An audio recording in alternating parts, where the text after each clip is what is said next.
Okay, great. Namaste, everyone. Welcome to Dr. Arjun Bhai's Astrology channel and potentially Kapil's channel.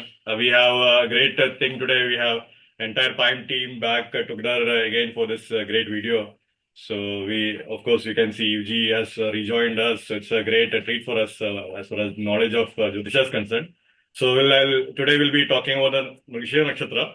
Of course, I'll request EUG to start with a prayer and then we'll proceed ahead with Aditya's talk action. So, EUG, you can take over on your end.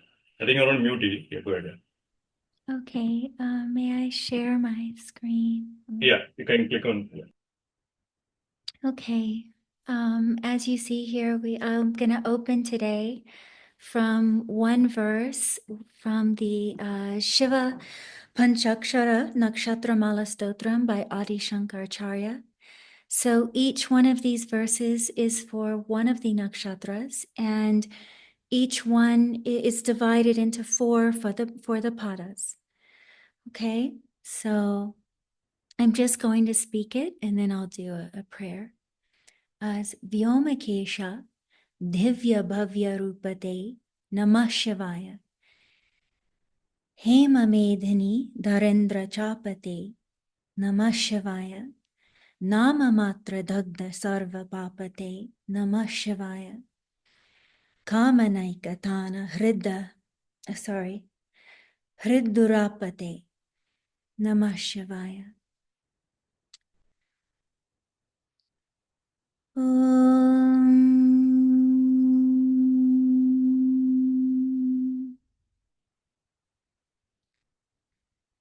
Namaste astu bhagavan Vishveshwaraya Mahadevaya Trimbakaya Tripurandakaya Trikalagnikalaya Kalagnirudraya Nilakantaya Mrityunjayaya Sarveshwaraya Sadashivaya Shankaraya Shriman Mahadevaya Namaha.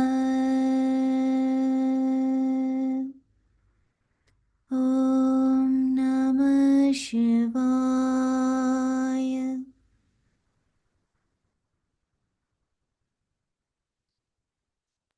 Great. Thank you for that wonderful prayer, EUG. Now I would request Aditya to take up and start with sharing. Go ahead, please, Aditya. Go ahead. Thank you.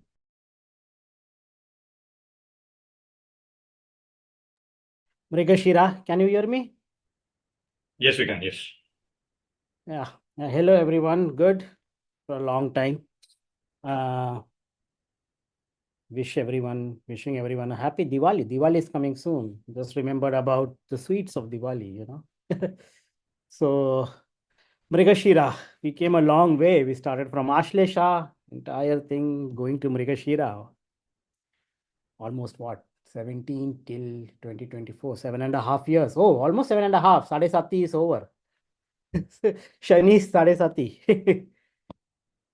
Anyway, so talking about Mrigashira, Mrigashira is where is the nakshatra? It's fall half in the Taurus part and half in the Gemini part, and it is what? It falls in the natural second and the third house of the chart, of the Kalpurusha chart. Mrigashira, what when you say Mrigashira, it's a very dear nakshatra to me, not DEAR, dear nakshatra, because it was the first, like when I started doing astronomy, it was the first constellation which I identified. Like it was the first thing to note in the sky. It's such an easy constellation to find in the sky. And through that, and then I was able to locate the other constellation. So this was my first constellation. So somehow it's very dear to me. And if you see in Mrigashira, the two parts fall in Taurus, the other two parts fall in Gemini, second and third house. So what, just by knowing the houses of the chart, you can say that the house themes are like wealth, family resources, the taste that's connected to the second house. The third house is friends, hobbies, writing, patience, courage, the throat region. So getting a general feeling of Mrigashira will be involving with all these themes. And then we will see how what planets fall into this and how things are and how it modifies those themes and so forth. The symbol of this nakshatra is deer's head. Everyone knows deer, you know. So just having a look at the deer, this animal symbol is deer. When we see a deer, what are the themes that comes into the mind? Is like, okay, deer is a very timid. They are always going roaming here and there, jumping from one spot to the other, moving in a very nice green lush area, gazing, always. And I still remember when I was in Montana, there will be like flock of deers coming there, and then they would like to eat apples and all, and then they just want to eat those apples. And it's not just one, they're like having their own family, the younger ones, the mother, and all those. And very timid animal, always going here and there. You don't see that much in India. When I was of course, I was born and brought up in Bombay, and when I saw first time deer in US, it is much more frequent to see.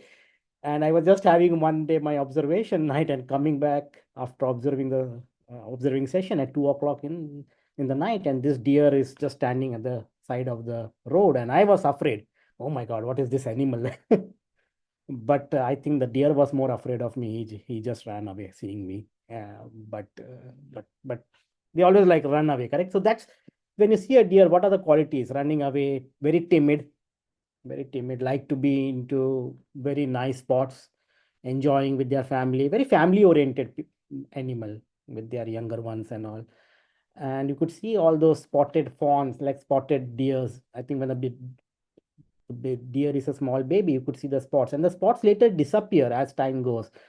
So this a family of deer used to always come near my house back in Montana, and I could see, oh, this one young spotted deer. And as time went by, those spots becomes, I think they fade away, and then they just disappear after some time. Anyway, so Mrigashira qualities associate Mrigashira nakshatra with the deer symbols, the qualities of deer, and you will get many themes associated with it. Family oriented. What is family oriented? Which house? Immediately second house. Where does Mrigashira falls? Second house, natural second house. Okay, very family oriented and very they like to roam around, go around, enjoy the fruits, having a party time always.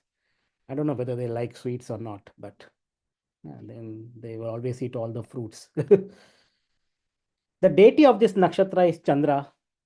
Chandra is again Chandra. It's interesting to see that Chandra's cart is again the main animal is the deer there.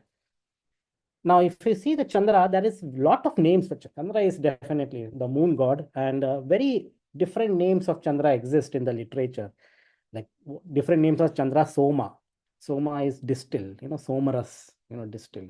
People associate it with alcohol. I don't know how much true that is. Somaras is really alcohol or not. I don't know. But Soma, that drink, the special drink, which I don't know what it is. The Indu, the bright drop, Indu.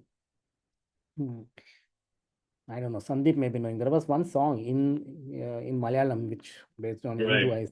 Yeah, there's one old song, yes. Then Atri Suta. Atri, Rishi Atri, Suta, son of Atri. So he's also the son of Atri.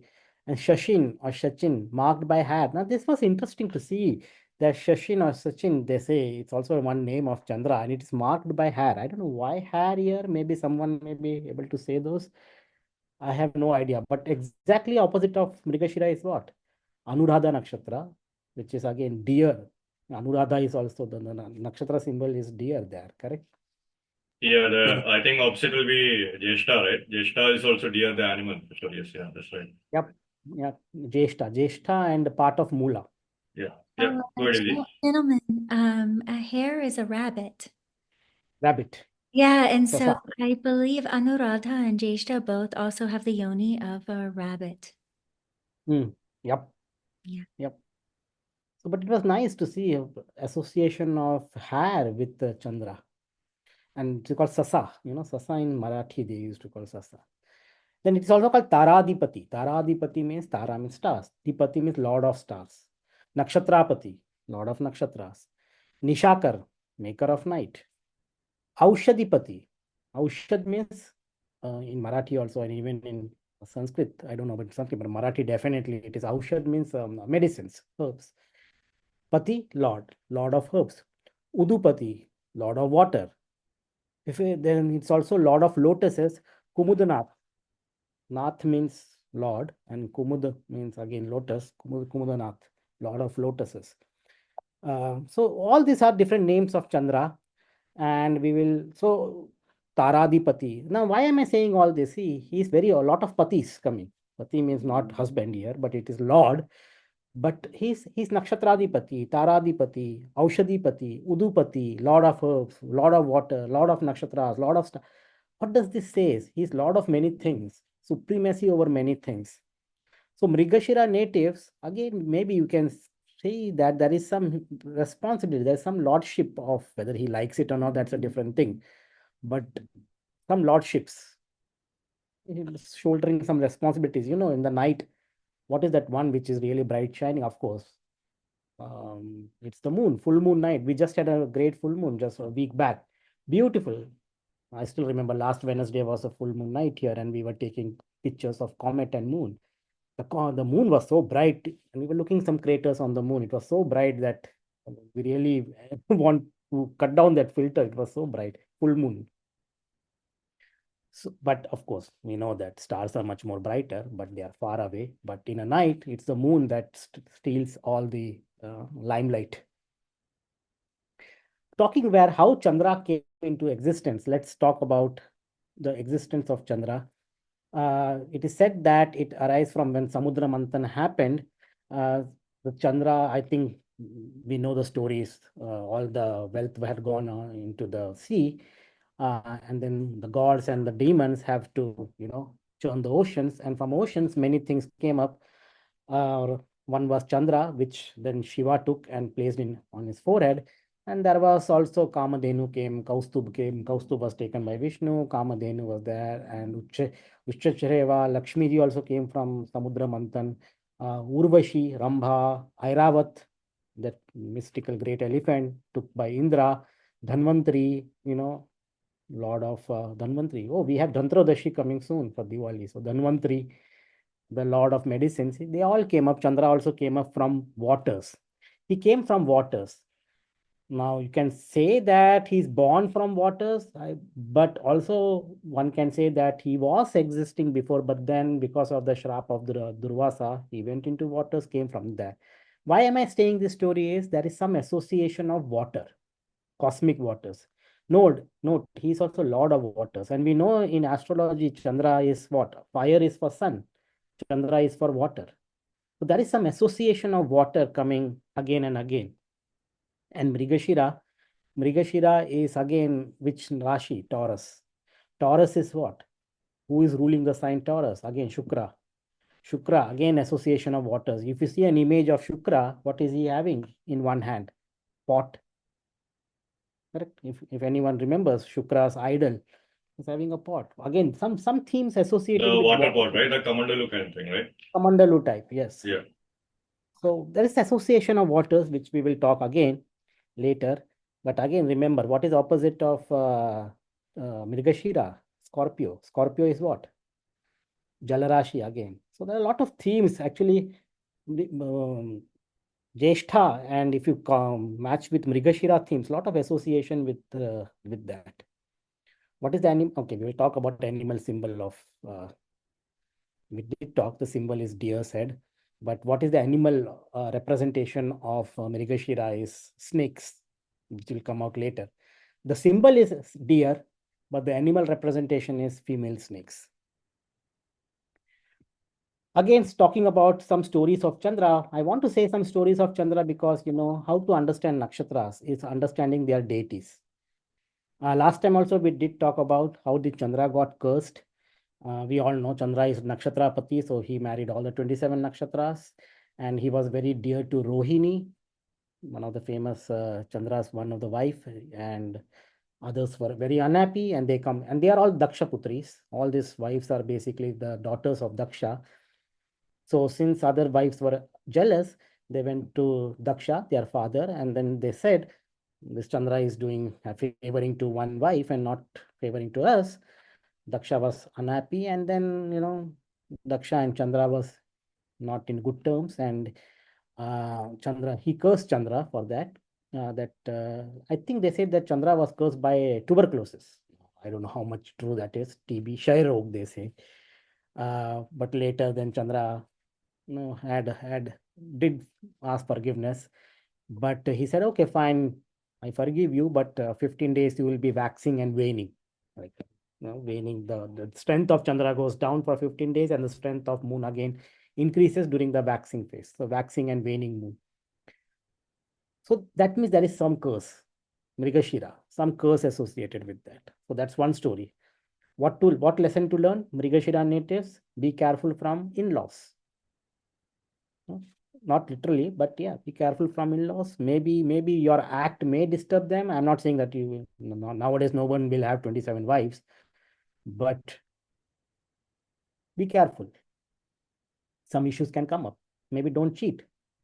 You can have one wife, but maybe have another wife somewhere else. But again, cheating themes. Okay, so beware. That can land you into trouble. That's the theme to learn. We all said Rohini occultation. I don't want to go into much astronomical theme, but why Rohini was, and that's not just a story. Rohini occultation. Occultation is when the moon blocks one star, and it is often seen that Chandra is very close to Rohini, and it has occulted that star many times based on the path of the ecliptic and all those. So that's why maybe the story has encoded that observation in that. Like Chandra is dear to Rohini because Chandra has occulted the star Aldebaran. Aldebaran is again Rohini in the Taurus constellation. So that's the story. And we have done whole series on that in Dr. Pai's channel. We did discuss about all the data and also they say that Rohini is very dear wife of Chandra and all those. But I think one can have this link, which we did long time back on Dr. Arjun Pai Astrology channel, where I did talk about astronomical and I did show the research papers and all, and how many times Chandra has occulted different stars, like Aldebaran as well as Jyeshtha and so many. Again, Jyeshtha it has occulted Jyeshtha also several times, opposite to Rohini. So we did this long time back. I don't know, it would have been many years back. But if anyone interested, take a look. So that's one story of Chandra. Okay, so that was one story. The second, there are a lot of stories of Chandra. There are some stories which I'm highlighting.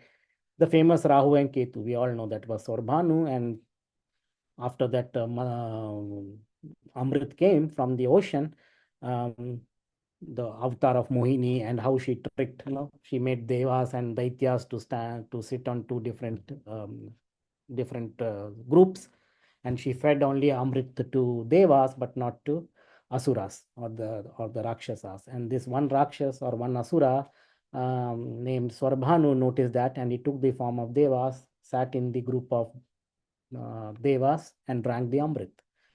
Who pointed Mohini about Swarbhanu? It was Sun and Moon. Again, Moon. Sun and Moon pointed out to Rohini that, yes, he is not a Deva, he is an Asura.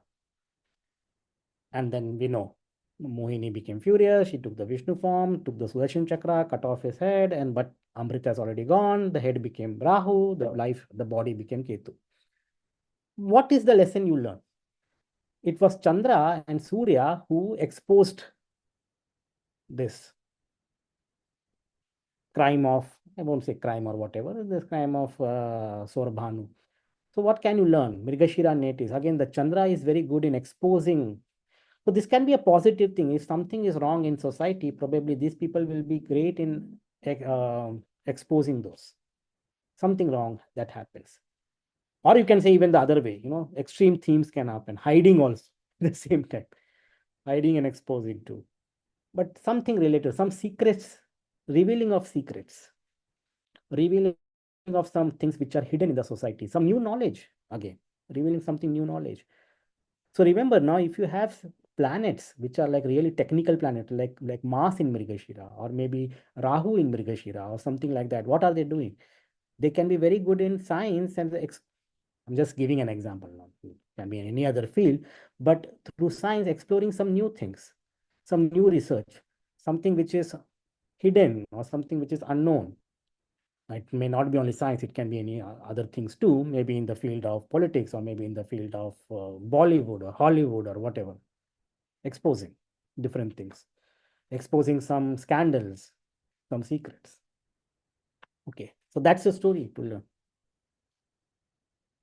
Then another story of Brihaspati, Tara, and Chandra. We all know that Brihaspati's wife Tara, she eloped with Chandra, and then they had a Buddha, the Mercury planet. So again, this shows how Chandra can be sometimes mischievous. The same story you can associate with having one wife and eloping with the other one or something like that. So Mrigashira natives. See, Mrigashira are like deer, very timid. Okay, want to explore things, want to go to different places, want to maybe repenting for their action later. What happened to Chandra after having or loving Rohini a lot? He has to incur the curse of his father-in-law, which was a trouble later. So some of their actions, thoughtless actions, now can be a problematic for the future. So one thing which Mrigashira natives has to think is, think before you act. Be cautious. Think twice, think thrice. See what you do. Okay, so this is one thing. Of course, then finally Tara came back to Jupiter and things were settled with Mercury. And then, Jupiter later accepted Mercury. But Mercury is a child of Chandra. See, the whole, actually, the Chandra Vamshi, the whole, we have two Vansh, correct? In India, they call Surya Vanshi and we have Chandra Vanshi, the solar dynasty and the lunar dynasty. The solar dynasty, sun's dynasty, and the lunar dynasty is the moon dynasty. Chandra giving birth to Mercury. Mercury then married to Ila, correct? And then they had, what is that name? Mercury's son, Pururavas, correct? Pururavas. And then, generation came, and then Krishna was from Chandravanshi, and we know Sri Ram was from Surya Vanshi. So so we should owe a lot to Chandra and Surya. There is whole Vansh, Surya, a lot of Surya Vanshis and Chandra Vanshi. Even there is Surya Vanshi, even last name I have seen many people in India have the last name as Surya Vanshi. Chandrakant, Chandra Vamshi I've never heard as a last name, but who knows? But Surya Vamshi I've definitely. I have a friend in fact whose last name is Surya Vamshi. Okay. I think the Chandrakant was one of those famous TV shows, right? TV serial thing. Oh yeah, Chandrakant. Like in Doordarshan, Chandrakant or something like that was there, right? 1995. Yeah, Chandrakant, right? Yeah. Yeah, that Yakku Yeah, Singh 90s, used to right? come. Yeah. Yaku Singh, yeah, that's right. But there is a dynasty, like the family tree is still there probably of Surya Vamshi and Chandra Vamshi. Remember, there maybe, and then of course there are different segregations that happen. There are different Surya Vamshis and all those things. But anyway, so what we learn with all these stories, what we have learned, there are some water related things, of course. Soma, I don't know whether it is what is that drink, but brewing. So that Mrigashira natives can be learn a lot of brewing activities. Chandra's vahana is deer, so deer related themes, lordship over various themes, like we said. Chandra is Nakshatra Dipati, Tara Dipati, Udupati, and so many patis, so many lordships of over so many things. So leader, and you want to expose so many things. Issues with in-laws can happen. What happened to Chandra? He was cursed with tuberculosis. Now, I have not done this research. One can do this if Mrigashira natives is there some effects of tuberculosis or something when they have to? I have not done that research, medical, something which I'm interested, but I have not done that. Maybe possible. We need to see if they are more associated. See, again, tuberculosis, it affects what? Tuberculosis affects your lungs. Again, third house themes are coming there, breathing. So maybe the body organs are there. Health related issues. What happened to sun or moon? Shai Rog happened, TB happened. So health related issues one needs to see. We saw that it exposed the Swarbhanus or Rahu-Ketu thing. So giving clarity, exposing secrets, which I mentioned. Relationships, Tara, Tara Brihaspati story, which we said. Then also Rohini's affairs and all. So relationships, issues can happen, and they will have problems because of this relationship. They can land into some problems and all, and incur some curses from others or their seniors. Shifting energies now. Now, Mrigashira Nakshatra is also sometimes they say that it is Mata Parvati's Nakshatra, which I just wanted to highlight it. Sometimes people call Mata Parvati's Nakshatra. Remember what comes after Mrigashira? Ardra. Ardra is what? Betelgeuse. Deity is what? Rudra, which is for the next week, next time's topic. But Rudra is what? Calmer form of Shiva. They say that Mata Parvati's Nakshatra is Mrigashira.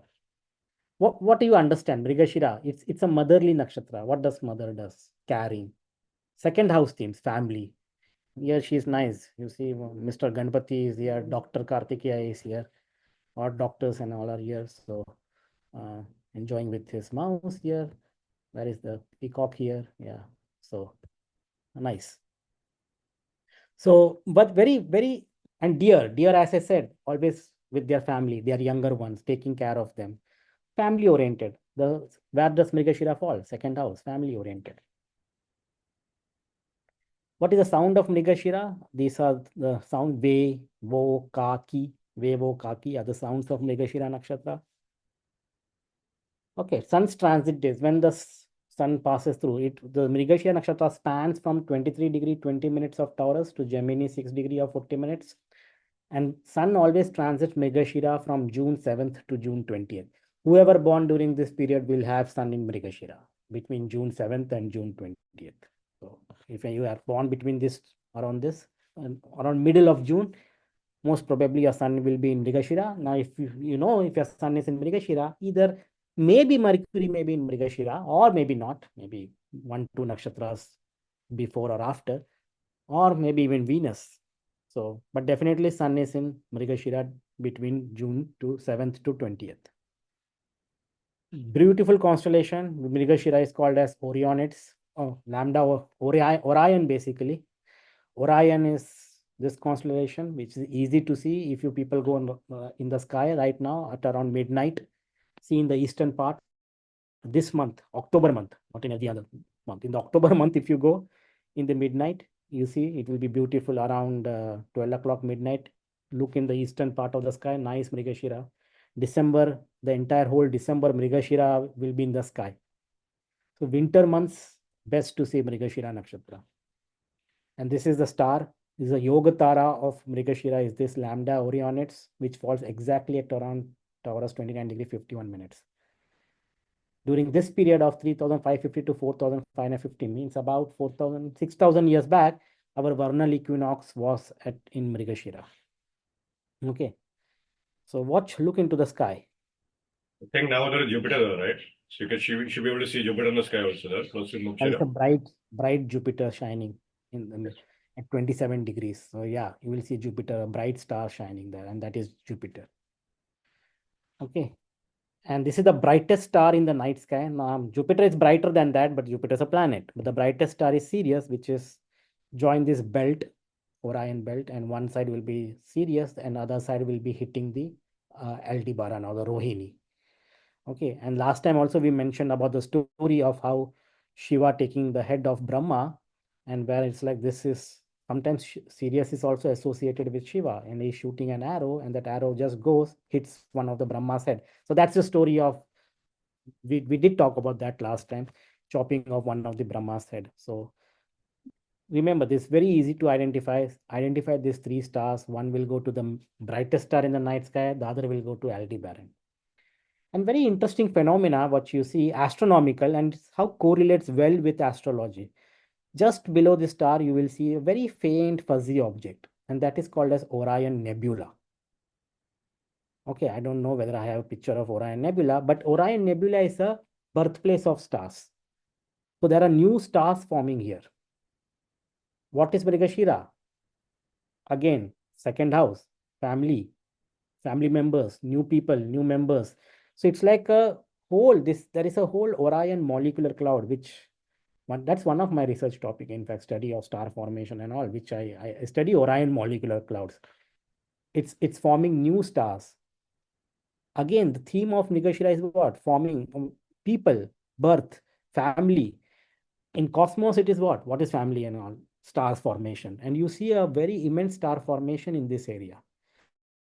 Very closely associated with what we learn in astrology. Mrigashira, family thing, and you're giving birth to stars, Orion Nebula.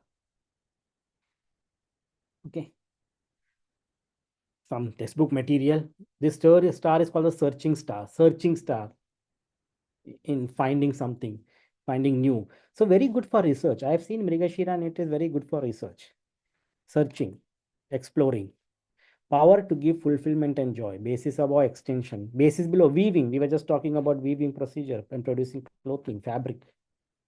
I think he will tell more about it as when she talks after me. Desire to gain lordship. I told about lordship. You see, Nakshatra Dipati, Tara Dipati, or lordships over different planets. What is the Shakti? Power to give fulfillment of joy, make the world enjoyable. So it's a happiness. It's a very, what you can say, a nakshatra, very happy-go-lucky nakshatra. But at the same time, of course, there is nothing positives. Positives always comes with negative. There is no nakshatra which you have 100% positive or 100% negative. It's up to us how we take and what we do with that.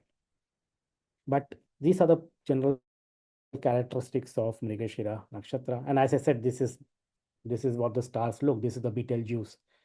Ardra, this is Ardra Nakshatra. These are the 3 stars of Mrigashira. And this is what Orion Nebula, the birthplace of new stars. So giving birth to new stars. What are the Prigashati? Purushat is Moksha, Devgana, Trimurti is Vishnu. Animal is female serpent. Again, female serpent. Bird, hen. Tree, Kutch tree. Which very common tree which you see in India.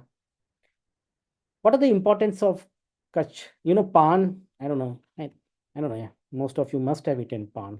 And they put that red color in the pan. The typical red color comes from the Kutch. Have you seen those, everyone? Oh, what did I do? Have you seen those? Kutch, the pan, katha, we call katha. Right, yeah, they put something on the pan, right? Pan, yeah, the red color, the typical red color comes from that. Not red color now, again, that's interesting. Red color is associated with what? Mass, orangish, reddish. And that is actually the tree, the bark of the tree is used to make that. It's good for flavonoids, treat various viral infection, diabetes. Oh my God, we were talking about a lot of diabetes before. Liver disease. Tree seeds are very rich in protein, and that katha, which we'll call, which they put in pan, that's used in traditional medicine. Heartwood extract, dyeing and leather tanning is used. So a lot of commercial uses. What is second house? Again, money, commercial uses.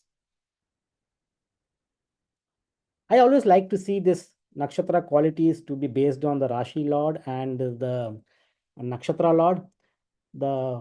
Here first pada falls in Rashi is what? Taurus. So who rules it? Venus.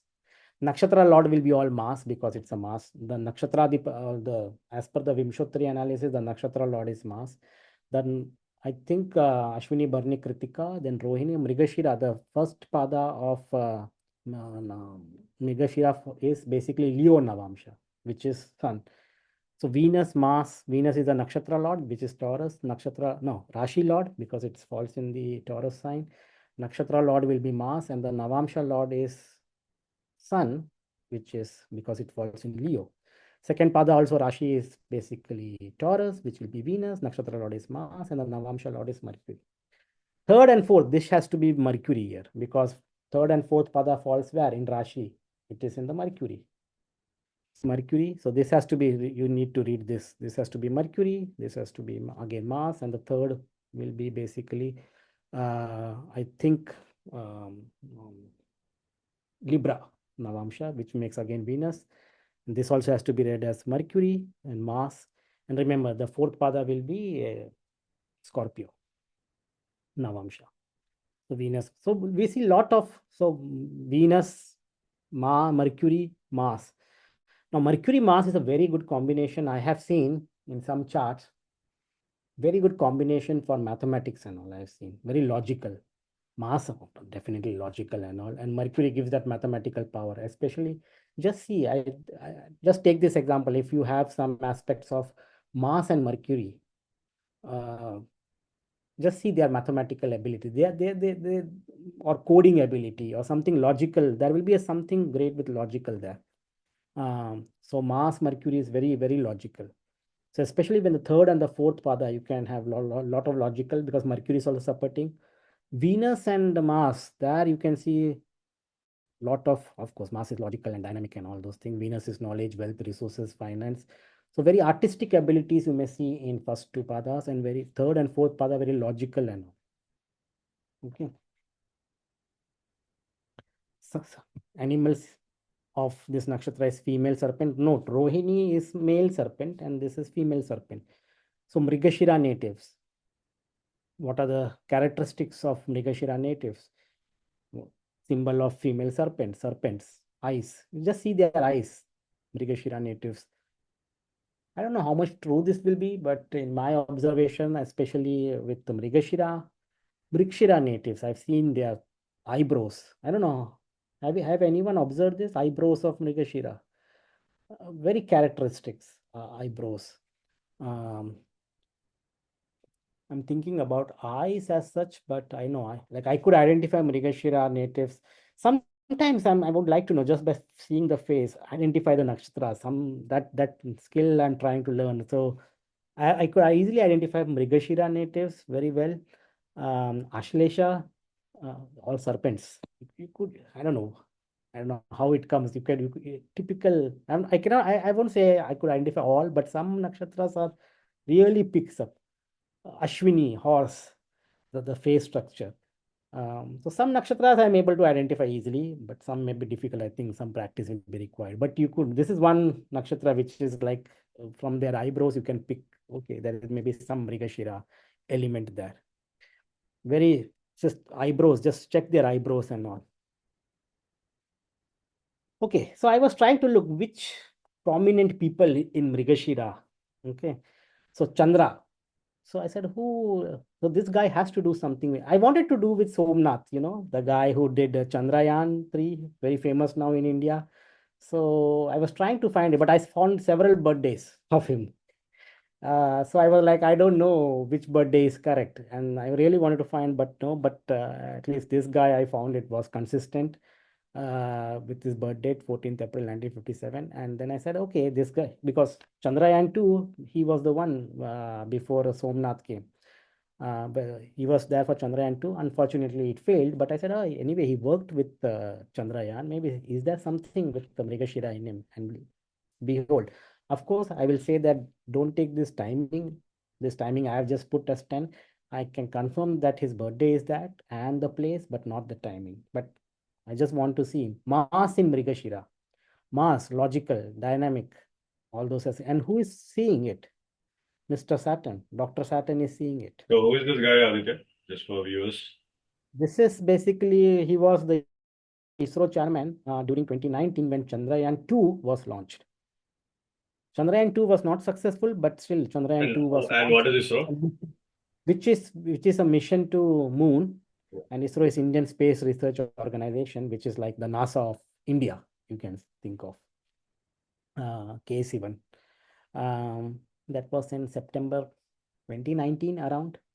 And it was very unfortunate that we failed, but then we tried Chandrayaan-3 and that was a successful, and that time was Somnath. So I wanted to see Somnath's chart, but unfortunately I was not able to get it.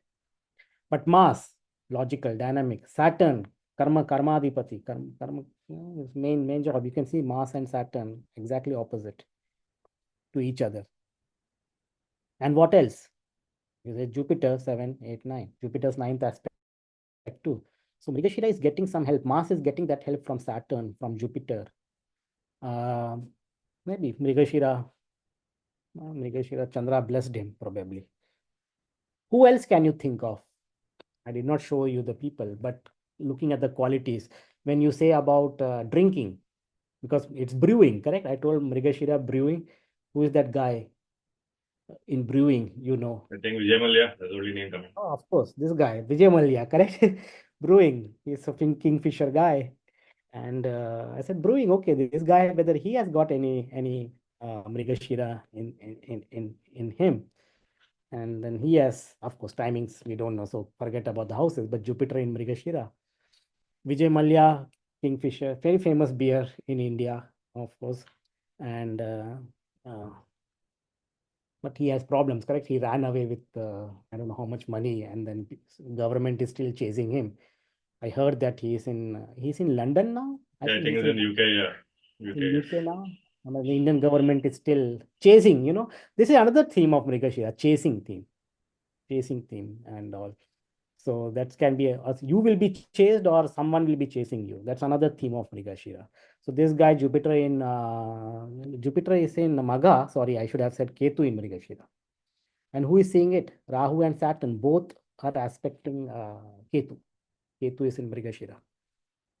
Saturn is also aspecting, and Ketu is Rahu and Saturn both are aspecting Ketu. And note, the eighth aspect of Mars also falls in Mrigashira. So Rahu, Saturn, Mars in Mrigashira, and Ketu is there. Okay. So Vijay Mallya. So I was like, I just saw, okay, whom I should take. And then it was like, okay, brewing means maybe let's see this guy. And it's so nice that it just comes up, Mrigashira. Yeah. So Vijay Mallya, if you find him, let me know. Maybe I can join with him and have a kingfisher. Okay. Elon Musk.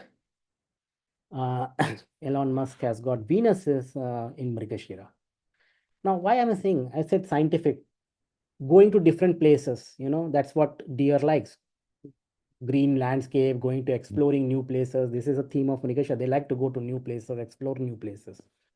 Where this guy wants to go, he wants to take us to where? The space and all, SpaceX. And I'm not talking about whether it's legal or illegal or whether it is to be done or not to be done. Leave apart all those.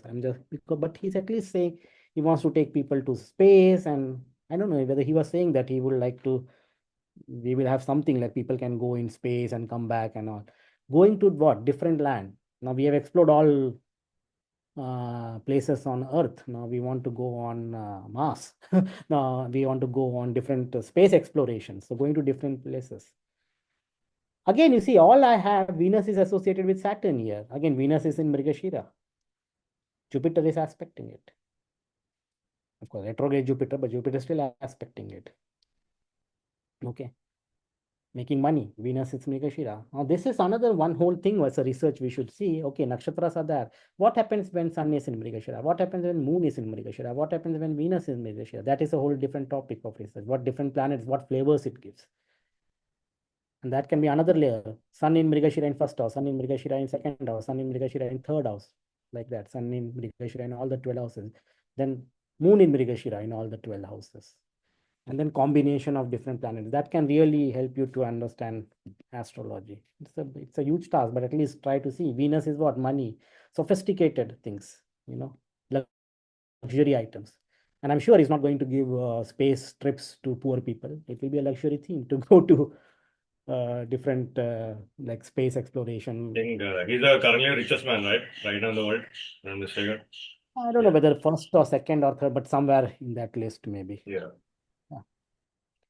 Saturn and Venus, both are friends. Venus is in his own house.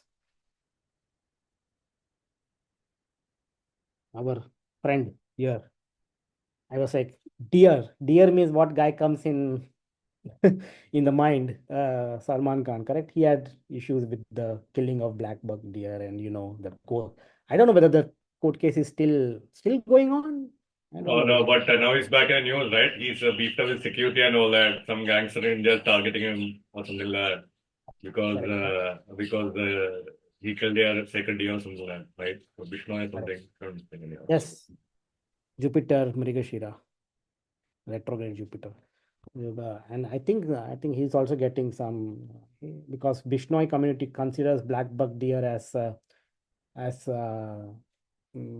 as their god or something, incarnation of God. So when he killed him, the Bishnoi community was unhappy and they wanted to kill this guy. Anyway, deer means there's always people will remember in at least in Bollywood this guy's name. So it was like, okay, yeah, deer case. Deer is very associated with Mrigashira, whether and this guy, life is that one deer has made his life miserable. You see this curse, basically, one illogical act, making it curse and still going on. So Salman Khan. Then I said, okay, who is this guy? We all know, we'll see here, S.P. Balasubramaniam. What is Mrigashira? Which region? Throat region, correct?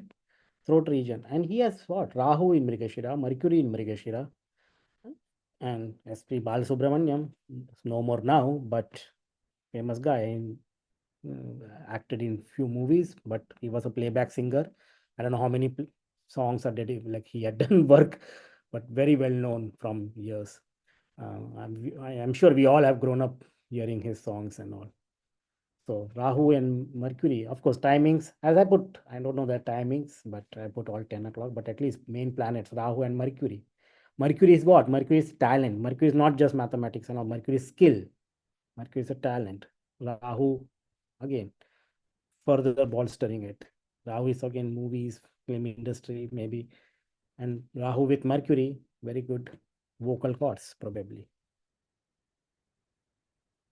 Okay.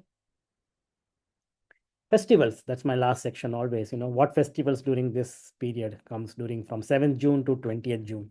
So let's understand what festivals come. It's called Ganga Dashera in India, where it's the Dashmi Tithi of Jyeshta Shukla Paksha. And it is said on this day, I think the Ma Ganga came down to earth. That's what is the story is on Ganga Dashera day. Again, why I'm saying Dashera? Themes of what? Themes of water. Again, themes of water. The water is coming. The cosmic Ganga is again a very holy river in India, associated with water qualities. And this is a great water, great cosmic waters came onto earth. Shiva took the Ganga on his head and then made it to flow from Gangotri. But again, the water theme. This is a time when Jyeshtha month is when there is a beginning of rainfall in India too. So now the rivers are getting fed with water, overflowing, abundance, all those things are coming up. Just after one day, it is Nirjala Ekadashi. Now again, this is very interesting. Nirjala. Nir means what? No. Jal means what? Water. So this is an Ekadashi. Ekadashi is for Vaishnavites, for people who believe in Vishnu. It's a very big day. And it is on this day, they will keep fast. Nirjala. Nirjala means with no water. They won't eat. They won't drink. Complete fast on this Ekadashi Tithi, and then they will chant mantras and they will chant basically all the meditation and all. But one day before Ganga Deshara, where water came, the second day again, it's like Nirjala, which is like they won't even have water on that day for a whole day. And then they will be just like very strict fast and doing the upavas and all, like keeping fast and then chanting the mantras and all. So it's a very auspicious day.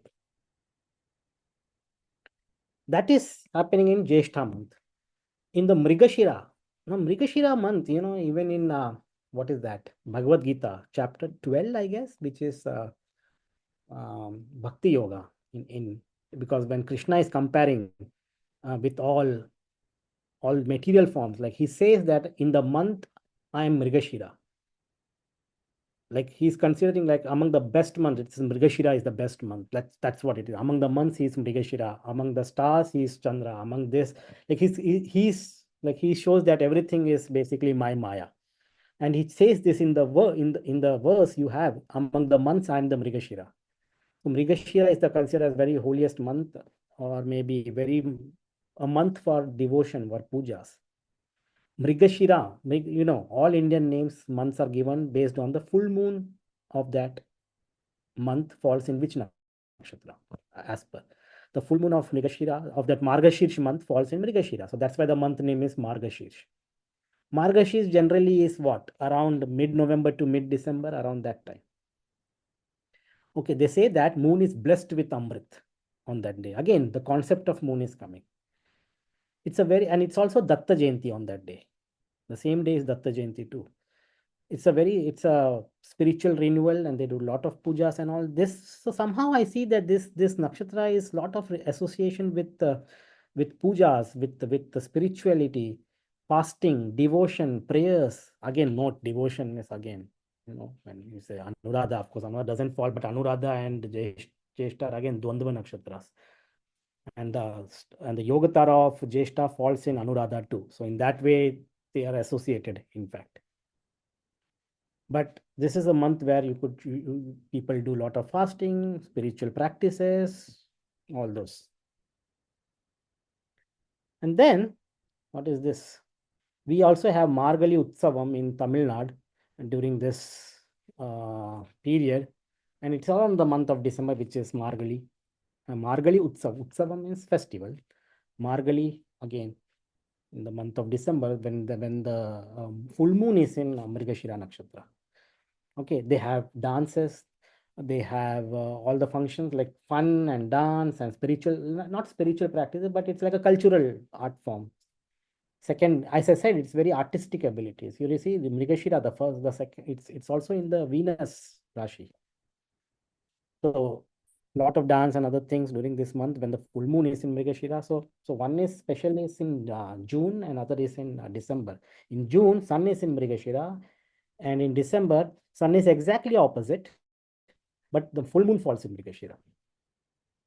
Then I said, okay, is all these Indian festivals?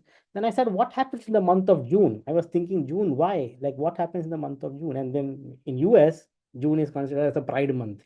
That is what is that called? On the streets, they will go. What is that called? Fair? No, not fair. What is that? I don't know. They take all on the streets. They will have, I don't know, Pride Week. No, it's not something. They will have something on the streets. It's like people going, and it's like they celebrate Pride Month.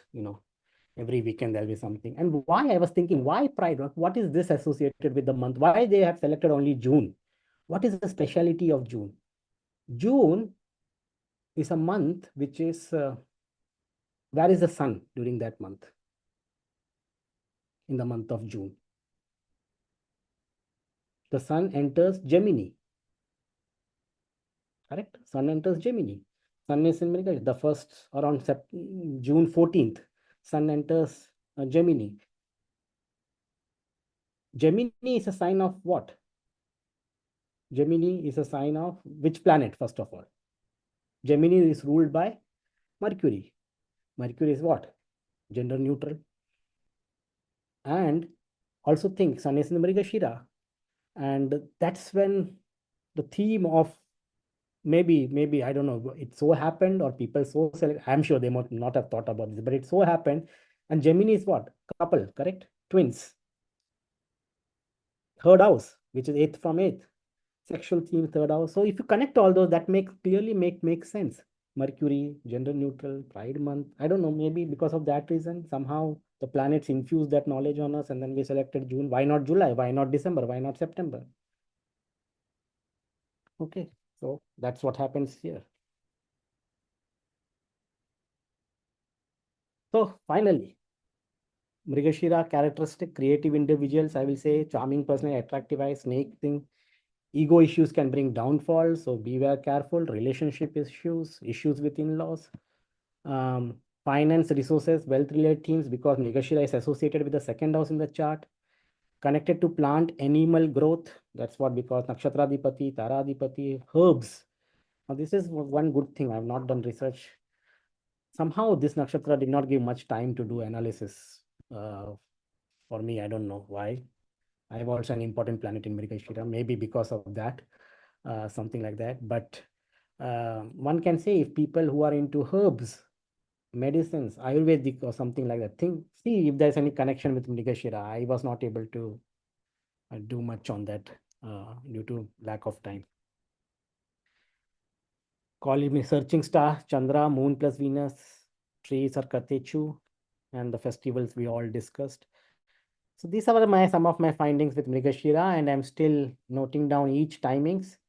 We have reached about 67 hours, 50 minutes, and 52 seconds of Nakshatra. And let's see, today Mrigashira, we will cross 70, I'm sure. So it's almost like if people see our Nakshatra videos, they have to take 3 continuous days. 72 hours will be 3 days continuous, and it will be like a Bhagavad Saptah, it will be like Bhagavad Saptah is like 1 week of Bhagavad Gita they do.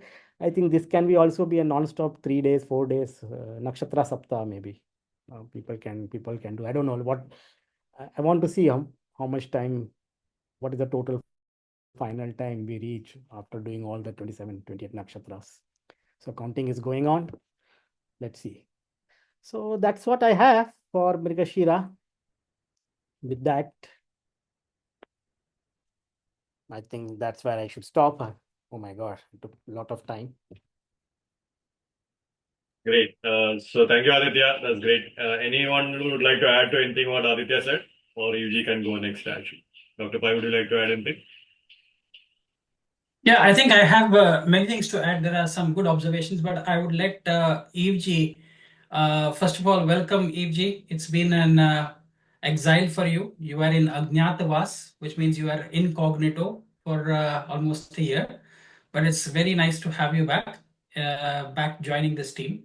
So I will let you go first because I know you will bring in so many profound insights, and then I can add over whatever tidbits I have to contribute here. I think Aditya has done a very good job, and he always goes first and he gives us a very good head start. So there is less that we can speak because he has covered most of it.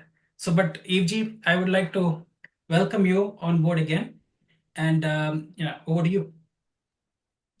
Thank you, Dr. Paiji. Thank you all. Thank you, Laddu Baba. I have, actually on the Thanks. point. I'm like a textbook material. I'm not like, it's boring stuff, I feel, but it's like these are the textbook materials. I want to give people now build on those. No, it's excellent. You're very thorough. We covered many points. And I'll start here with just with my head down a bit to Jyotish and express how grateful I am to be sitting here with the team. I really missed you guys, and it's been it's been a bit of a journey. So on your theme of the ego causing problems, Laddu Baba, Togi, I can come in on that theme. I deemed it upon myself to exit Jyotish when my teacher, very dear to me, who devoted so much time to me and just had so much forbearance with my ignorance. I'm not saying this to be modest. I'm serious. I'm very serious. What he had to bear from me was ridiculous.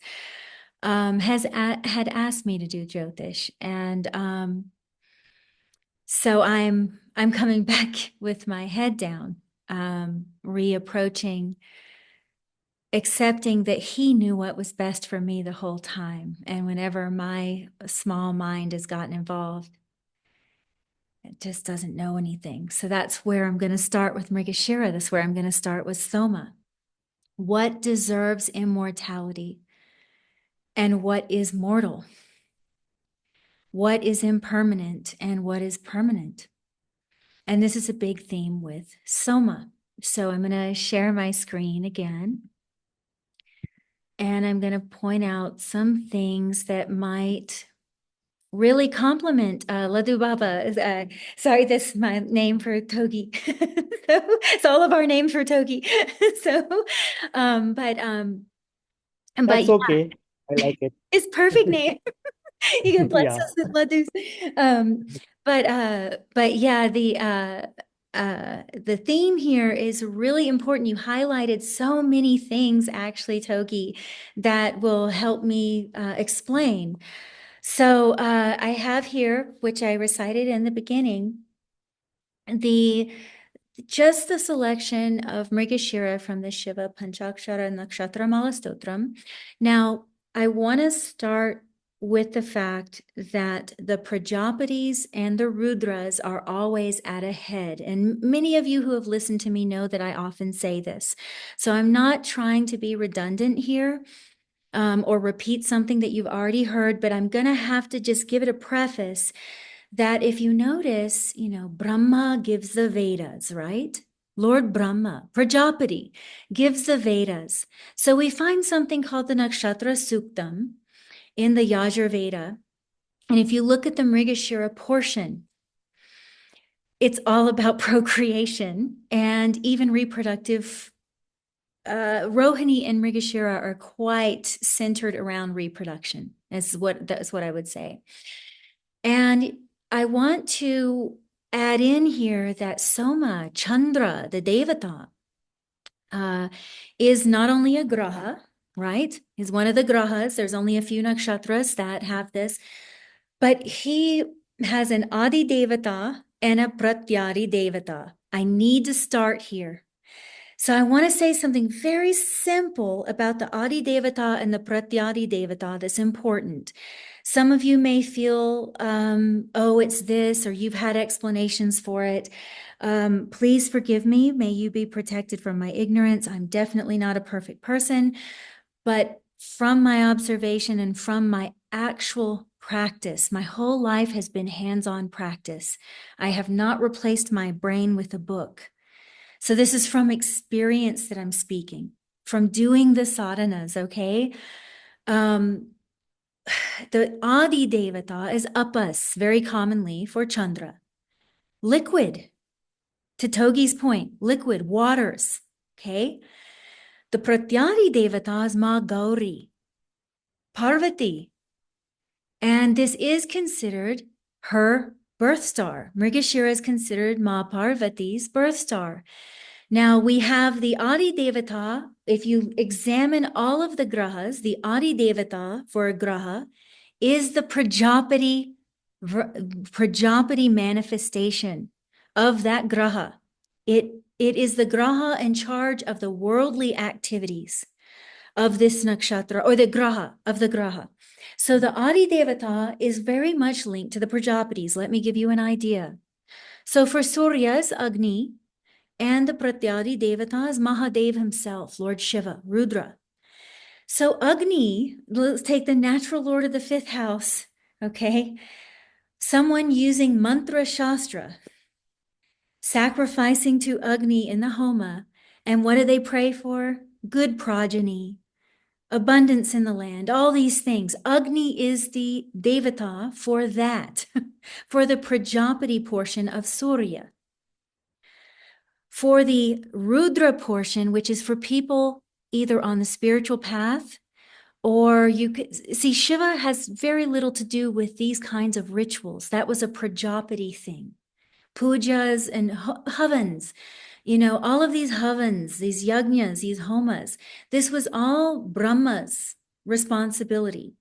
Shiva is the guy that is free of ritual, actually. I mean, tantras, sure, all of that, but the freedom. Shiva is the Devata of freedom.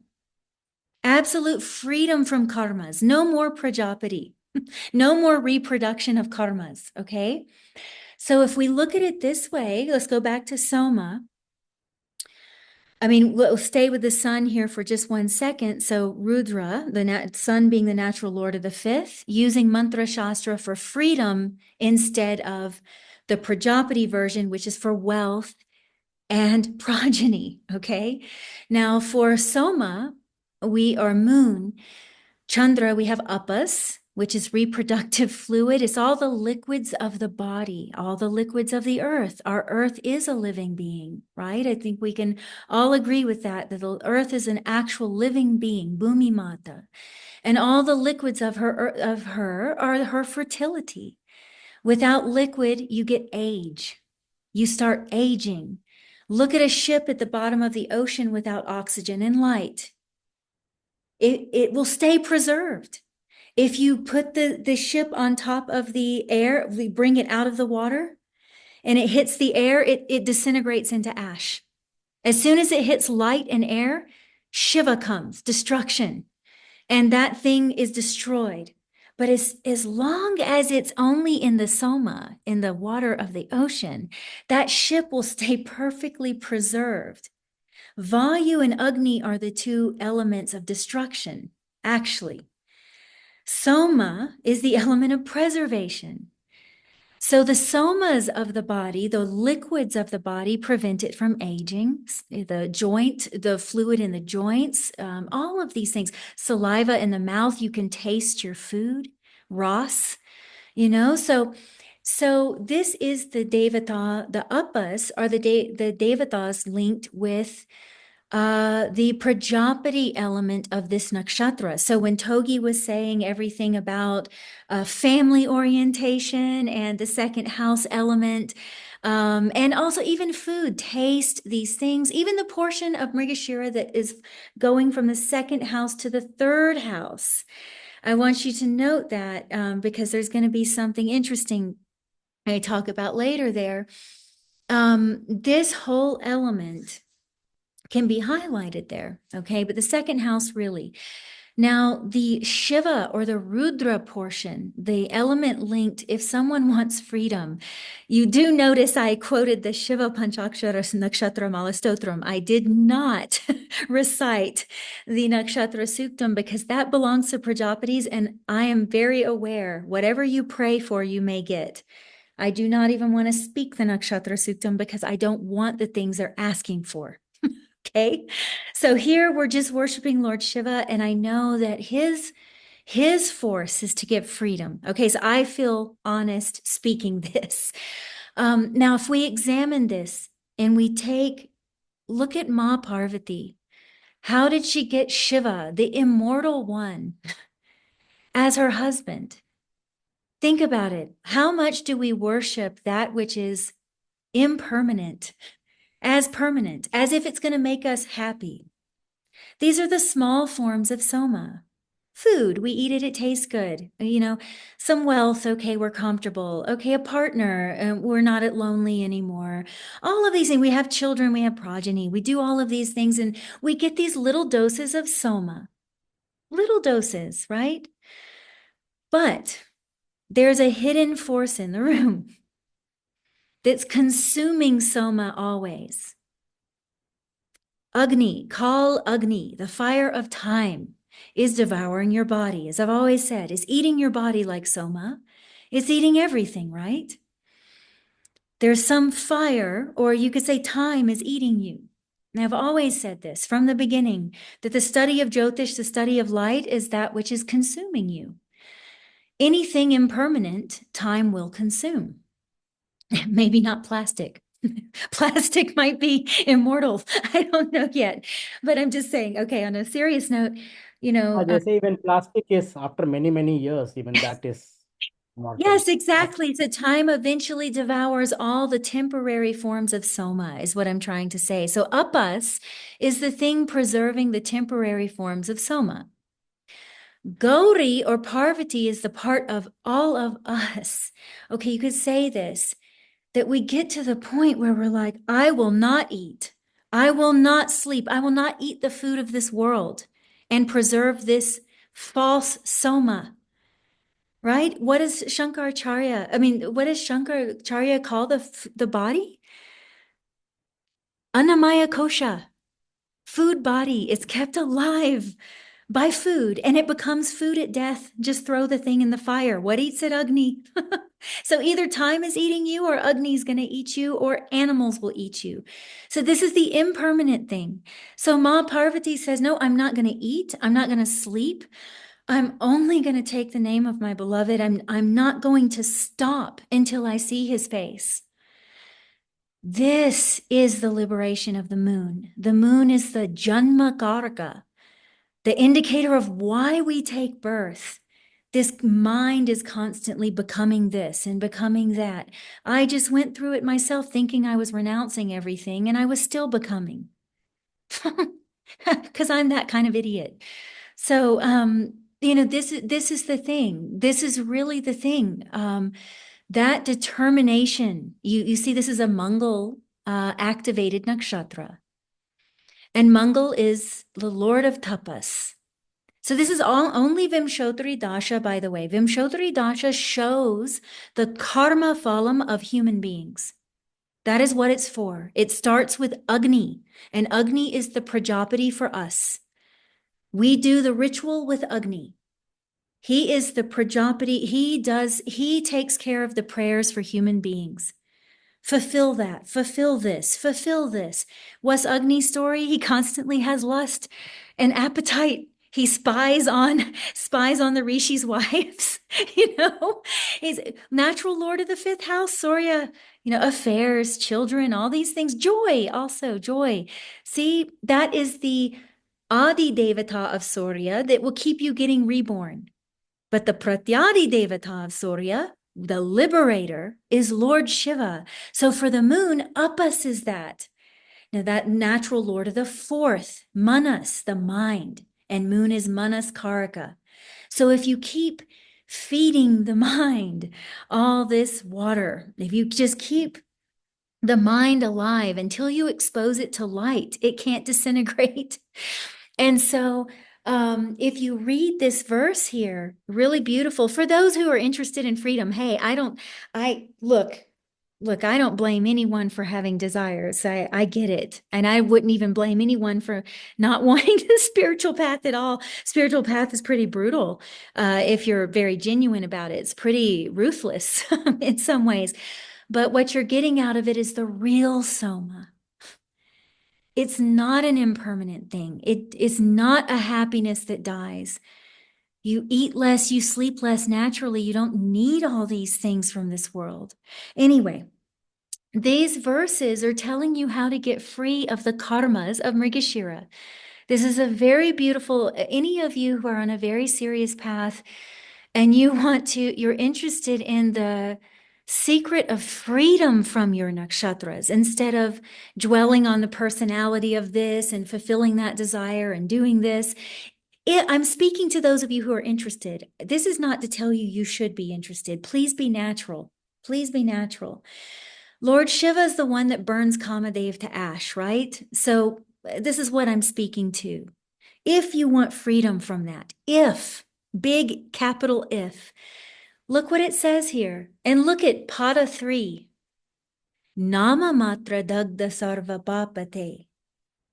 The utterance of his name burns all the pop. Sin is an English word, really ridiculous word. It implies something bad. In Sanskrit, papa is not the English version of Christian sin. Even ill health is papa. So this is a hard word to understand for English thinking mind. Try to go a little deeper than the Christian sin here. But the utterance, misfortunes, just the whole baggage. Now, Shiva is often called sarva punya papa nashanam, like destroying even punya, getting rid of all the merit and just getting you free from good and bad completely. Here it's saying pop karmas, those which make you suffer. Pop karmas make us suffer. So interestingly, third pada, we have this. Second pada, we have the earth element. We have the earth. So this is Prithvi Tattva. We have Mountain Meru mentioned, right? So for Vayu Tattva, we have the repetition, the using of your voice to say his names. For here, this is interesting. This is your body, guys. Prithvi Tattva is your body. Mount Meru is often a reference, a yogic reference to your spine, your spinal column. Okay, so this is a yogic reference here. So I'm just kind of giving you an idea that these are cryptic.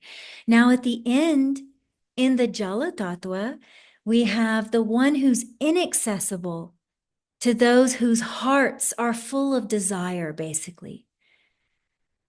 As long as as long as the little desires are crowding the heart, the one desire for that goal of freedom doesn't have room. So that one desire has to eat all the other, consume like a fire all the other little desires until that one, the only pleasure, is seeking that one goal. So I just wanted to bring this here tonight for anyone who is really serious about their path. This is a beautiful Nakshatra Mala Stotram. Now, the only last thing I would say, more on Jyotish, on the Jyotish side and less on the spiritual side, Togi showed some charts and they were really good, actually. I wanted to mention how good some of the stuff he shared was. There are people that really do expose Togi under Mrigashira, and that was something I wanted to mention. Everyone can look up these charts. I don't want to show the charts live because these people are still living, and I have a ethics against that. I try to do that the least amount possible. So Gary McKinnon, who was a hacker, and he released the secrets of NASA, he's having Mrigashira. Edward Snowden, Julian Assange. Okay, when Togi brought up Soma and Surya, or Chandra and Soma, exposing the secret in the room. Now let's honor Rahu, because we have to admire this. He was not tempted by Mohini. He was on a mission for his people, right? He's also often an assassinated character. He's a character of assassination, sacrificing. Gandhiji has, Rahu conjunct the moon. So many of these guys, Martin Luther King, Rahu with Atmakarka. So please don't vilify Rahu, but I'm saying that he is a kind of a political spy. He kind of has this element too. Interesting. But Gary McKinnon, Edward Snowden, Julian Assange, these are all guys with Mrigashira. And to your point, they're all hackers, or they're all very intelligent. Actually, Mrigashira Chitra Dhanishta, #1, Mangal Nakshatras for hackers and these people who do this. So so many points that you had, Togiji. Actually, and I can even share my screen again with a few charts, just to show people some Mrigashira. We'll just go through this really quickly because I actually really want to hear what Dr. Pai has to say. I always learn things from you guys. So quickly, guys, Upasni Maharaj of Sakori, one of my favorite avadutas, he has Mercury in Mrigashira, and he became an Ayurvedic physician through that dasha. So we're talking about Soma. Soma desired to have mastery of the plants, actually. So once again, the real Soma, in Yoga Shastra, there's something called the Bindu Visarga, and it's in the back of the head. And it's said to be an upside down, sometimes crescent moon that rains down the Soma. There's all these esoteric things, guys, that I don't. I'm just a little peon. I'm definitely not a yoga guru, but I do know all the Shastra. Unfortunately, like Togi-ji, my brain just retains all of that. So when Togi, maybe even Shukra, you say Mercury, but Sarva Shastra Pravaktaram, So there's some Shukra going on with this too. But yeah, for any of you interested in the yogic side, please, the Ida.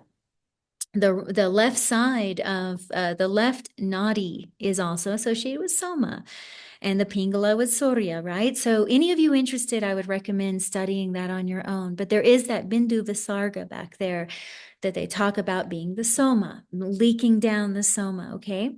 This also shadow of a shadow of a shadow. There's the real Soma. Then there's all the various Somas of the Ayurvedic medicine and the Siddhars in the south and Tamil regions. So I just wanted to give that example. A lot of politicians, it is a part of Vishnu Trimurti. Okay, so the Mangal, Shukra, and Shani nakshatras are all Vishnu Trimurti.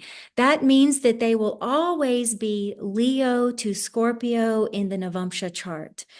And you will see many politicians. This is a politician of India. He was around the time of Gandhiji, and he was involved in those movements. Yeah, I think he was the first president, right? Rajendra Prasad. Yeah, He was, yeah, absolutely. And he grew up with a religious background, was always hearing the Shastra and these things like that. So very interesting character, actually, very disciplined.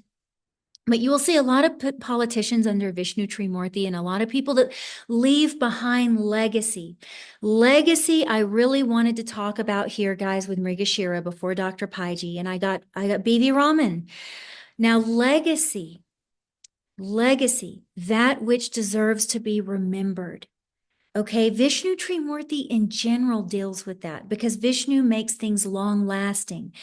For those of you practicing Jyotish and are interested in predictions, I know I often talk about spiritual topics because that's the way I really apologize about that for you guys that are not interested in that. That's just what I live as. I do those things, but truthfully, I'm a stickler actually for detailed research, the other side of me that I haven't revealed as much. And one thing that is very clear, things that happen through Vishnu Trimurti nakshatras can last a very long time. So you want to hope that they're good, okay? Because it can be a long-lasting illness, actually. If you have a planet in Mrigashira and you run the Dasha and people are telling you that your health is going to be good, but your health does not correct, you maybe need to go to a doctor. Please don't keep going to alternative healers, for instance. I'm not saying that they're not good, please. I'm saying that sometimes because it's a Mangal nakshatra, it does require surgery or this or that, like a more conventional medical approach. And I'm someone who doesn't go to the doctor unless someone drags me, so I feel a little bit hypocritical. But what I'm saying is that Mrigashira illnesses can be very long lasting. Also, don't get your hopes down about that. I don't want to scare anyone. What I'm trying to say is that through making predictions with nakshatras, people need to be very cautious about saying, oh, Mrigashira is a fantastic nakshatra. Only good things are going to happen. If, let's say you're running Venus Dasha, and Venus is in Mrigashira and it's in Taurus in the first, okay? That seems very good to most astrologers. They're going to say, oh, Venus is in its own sign. If you have a Mars in the 12th in Bharani, that Venus is going to wake up that Bharani Mars, and you might get very serious health problems, okay, that related to Bharani. If you're a female, the uterus, the womb. I'm just saying, be very careful with predictions, all of you students.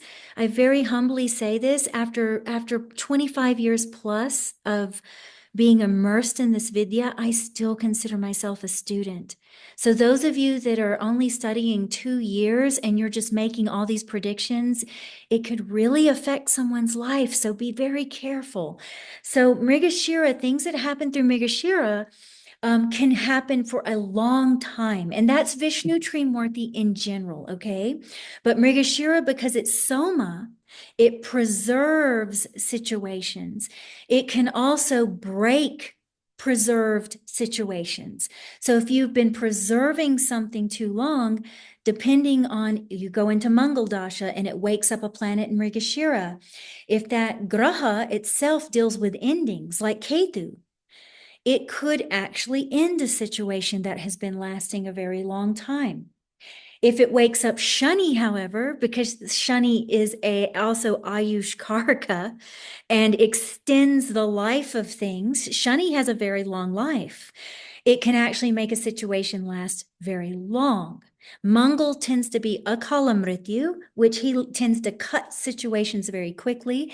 So he can also end situations. So study very carefully when you're using this kind of technique, and you should get a lot of charts under your belt. So B.V. Raman, someone who left behind a legacy, right?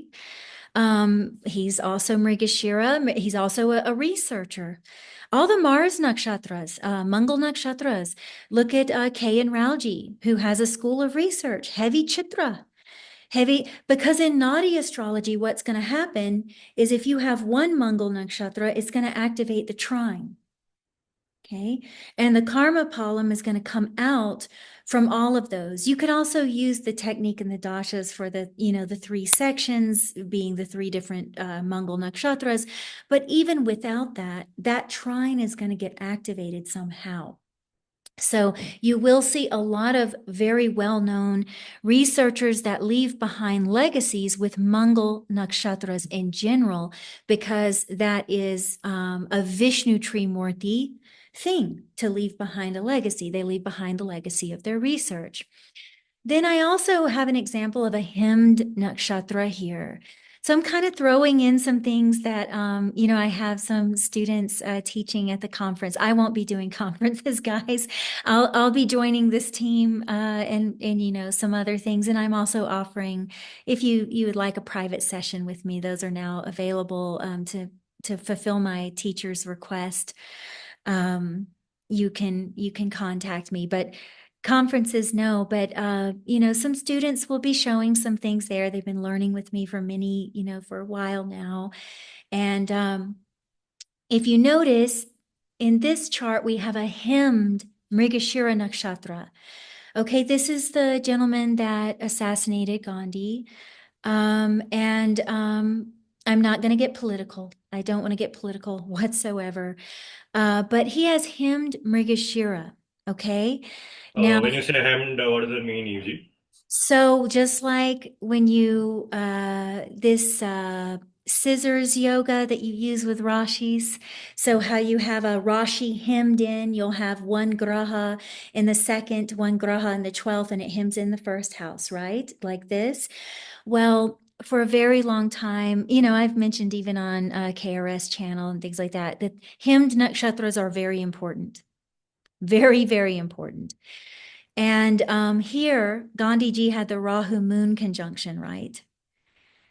And you have the Soma, hemmed Soma nakshatra in the first house, first 12th house here. This quadrant is the quadrant of self, 12, 1, 2. Quadrant of psychology, or the psyche, is 3, 4, and 5. The person, the hidden person. The quadrant of the occult and siddhis and these things, also the quadrant of others, but vows that we have to fulfill to others, which is part of the occult, is the 6th, 7th, and 8th. And then you have the quadrant of the world, 9, 10, and 11. So when you have hemmed nakshatras in the quadrant of self, they are a very big deal. So interesting, Togi brought up Mrigashira having an issue with Rahu, meaning Soma having an issue with, and Rahu was after the Soma, okay? But, it's odd because I had this chart up and Gandhiji was very much a Rahu individual, renovative, very much exposing this and exposing that. Say what you want about politics. I don't get involved with Gandhiji being good or bad or any of that. Or this gentleman, he had his own personal philosophy. Okay, we can't say, I don't want to say anything. I don't know his heart. I shouldn't judge, but I can just show you through Jyotish, this Mrigashira is very commonly a political nakshatra. I think even Fidel Castro, his lugna is Mrigashira. You'll see Mrigashira show up a lot with political activism.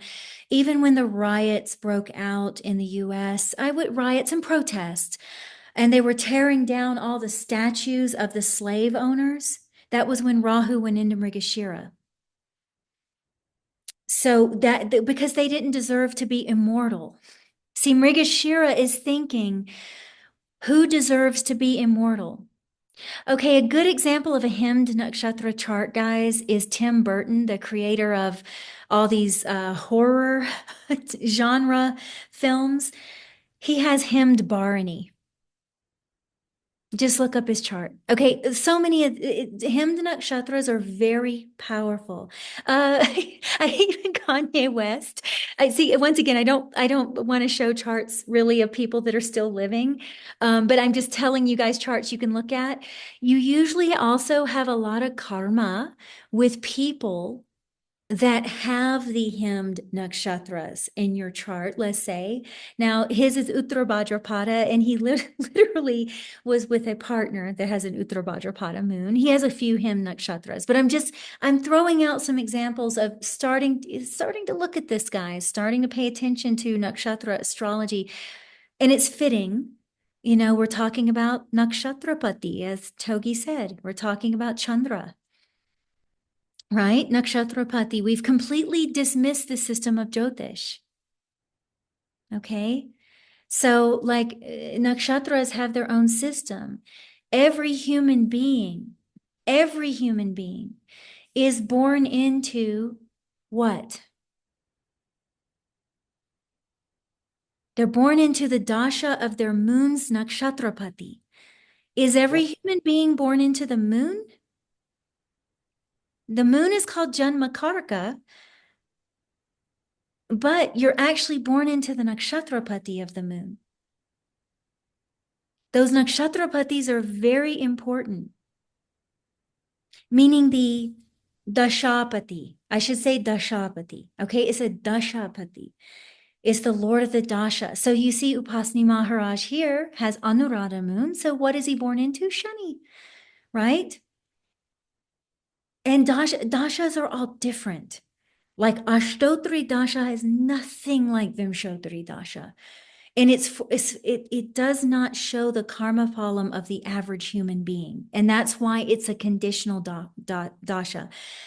Vimshottari Dasha shows the karma phalam of every human being because it applies to the masses. Ashtotri Dasha is distinct for only those people that it applies to because it is not the common karma phalam of the masses. This Vimshottari Dashapatis are actually really important. So you're actually born into the Dashapati of your moon.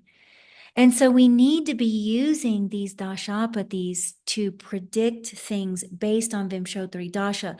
Vimshottari Dasha is not just how you feel.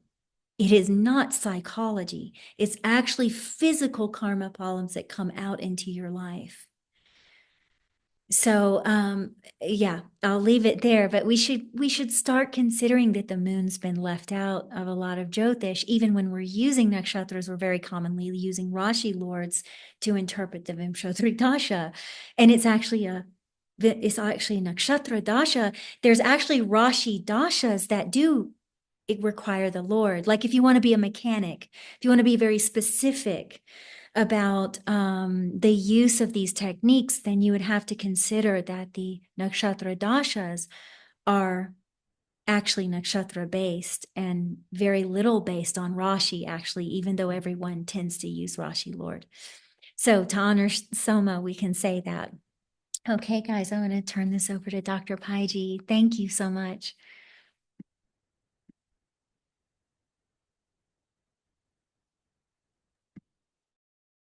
That's wonderful, EG and Aditya. You know, what you have presented really, as I was making a lot of notes of everything that you have been saying. And to be very honest, I didn't come prepared because you know, I just got to know that we're doing this probably, you know, I knew it since morning, but it's a few hours before. Anyway, so let me give you a different perspective from what I wanted to speak about nakshatras in general, but Mrigashira will be a focus. And I will pick on what Evji had said about the Trimurti principles, which we have Brahma Trimurti, we have Vishnu Trimurti, and we have Shiva Trimurti. Now, if you start bundling them up together, you will know a lot about the nakshatras, and you can do a lot of interpretations just by knowing the Trimurti principle. Let me, and anybody of you can please intervene and add to what I'm saying. Now, one of the most important things that when I started looking at nakshatras, it is everybody knows about this, but if I put the spotlight back, you will see that the Ketu, Jupiter, and Moon's nakshatras are all bracketed as Brahma Trimurti nakshatras. I'm talking about Vimshottari Dasha and all the planets in Vimshottari Dasha which are with Ketu's nakshatras in Vimshottari. Then we have Jupiter's and Moon's. They are called Brahma Trimurti. Now, if you look at the Navamsha that these Brahma Trimurti are connected to, what Evji said, it's from Aries to Cancer. Now, look at the lords of Aries to Cancer. Let's go backwards. The fourth pada of these nakshatras will be Moon. Okay, the third pada of these nakshatras is Mercury. Okay, second is Venus, first is Mars. So Mars, Venus, Mercury, and Moon is specifically given to the Brahma Trimurti. Because Moon's Navamsha, which is Cancer, will never be given to Shiva or Vishnu. It is given to, the Soma is given to the Creator himself. So within his nakshatras, he has one quarter, which is the water, which is the Soma. Now look at the Vishnu Trimurti. What do we have in the Vishnu Trimurti? We have Mars, Venus, and Saturn's nakshatras in Vimshottri Dasha. They will all be corresponding between Leo to Scorpio. So what is there with the Vishnu? One thing which Brahma doesn't have amongst the nakshatras of this, they are getting Leo as a Navamsha. Leo is not coming with Shiva. Leo is not coming with Brahma. And we are talking about Navamsha here. So that means the same thing what Brahma has in the Navamsha constitution, you get one sign of Mercury, we get one sign of Venus, we get one sign of Mars. But what we are getting with Vishnu Trimurti is Leo, which is Sun. So that is not there with Brahma, that is not there with Shiva. And the last is Sun, Rahu, and Mercury's nakshatras in Vimshottri are all Shiva Trimurti. And in Shiva Trimurti, Shiva doesn't want Mars, Mercury, Venus, Sun, or Moon. He says, I don't want any one of you. You just need Saturn and Jupiter. He needs Jiva and Karma. That's all. Fascinating, isn't it? Shiva says, I don't want your Mars. I don't want passion. I don't want your moon. I don't want your sun. Because Shiva says, he is like what Evji said, freedom. I am not connected to any of your rituals, customs, religion. Look at the Nirvana Shatakam of Adi Shankara. That is clearly giving you what is the principle of Shiva Trimurti. So it is the last four from Sagittarius to Pisces, which is only controlled by two planets, which is Jupiter and Saturn. Now let's focus on Vishnu Trimurti principle, because we have talked about the concept itself. Now let's look at only the Vishnu Trimurti, because Mrigashira Nakshatra is a part of the Vishnu Trimurti. Now the concept of Mrigashira is very, very important from the Vishnu Trimurti principle also. See, we said which are the Vimshottri Nakshatras which are Vishnu Trimurti. It is Venus. And look at all Venus's nakshatra. If you are mapping it onto the Rashi Chakra, they all fall into Agni Tattva Rashis. So Bharani falls in Aries, Purva Falguni falls in Leo, then Purva Shada falls in Sagittarius. All the Agni Tattva Rashis, fire trines, is where the Venus is coming. And all of the four padas will fall into the Agni Tattva Rashis. What is the other nakshatra we said is which falls within Vishnu Trimurti is Saturn. Saturn is connected to all the Rashis. The nakshatra falls in Jala Tattva Rashis. So Saturn's Pushya nakshatra falls in Cancer. Anuradha falls in Scorpio. And Uttara Bhadrapada falls in Pisces. So that means Venus nakshatras are all connected to Agni Tattva Rashis. Saturn's nakshatras are all connected to Jala Tattva Rashis. But all the Mars's nakshatras, they are also Vishnu Tattva. But they are splitting their thing with earth and air. Two padas will fall always into an earth element, Prithvi Tattva, and two padas will fall into Vayu Tattva Rashis. That means this nakshatra, especially of all the Mars, is called as Dvipushkara nakshatras or Dvipada nakshatras, and they are very unique in the entire system because these are the only three nakshatras which are connecting these two Rashis. Which are those three? We said Mrigashira, Chitra, and Dhanishta. And you see, there is one more concept here, what you can actually see. The first two padas are connected to the Navamsha of Leo and Virgo. And the next two padas are connected to Libra and Scorpio. Now look at the beauty of this. These two nakshatras, these two first padas are connected to Leo and Virgo, and between Virgo and Libra is where we find the ayanamsha that we all fix to. The fixing ayanamsha is called Chitra Paksha ayanamsha.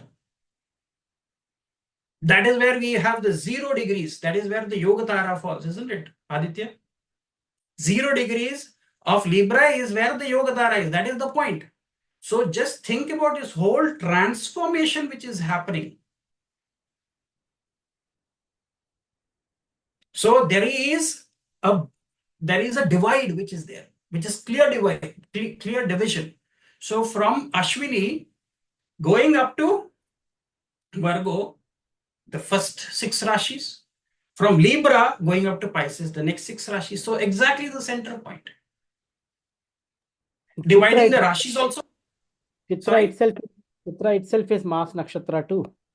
Exactly.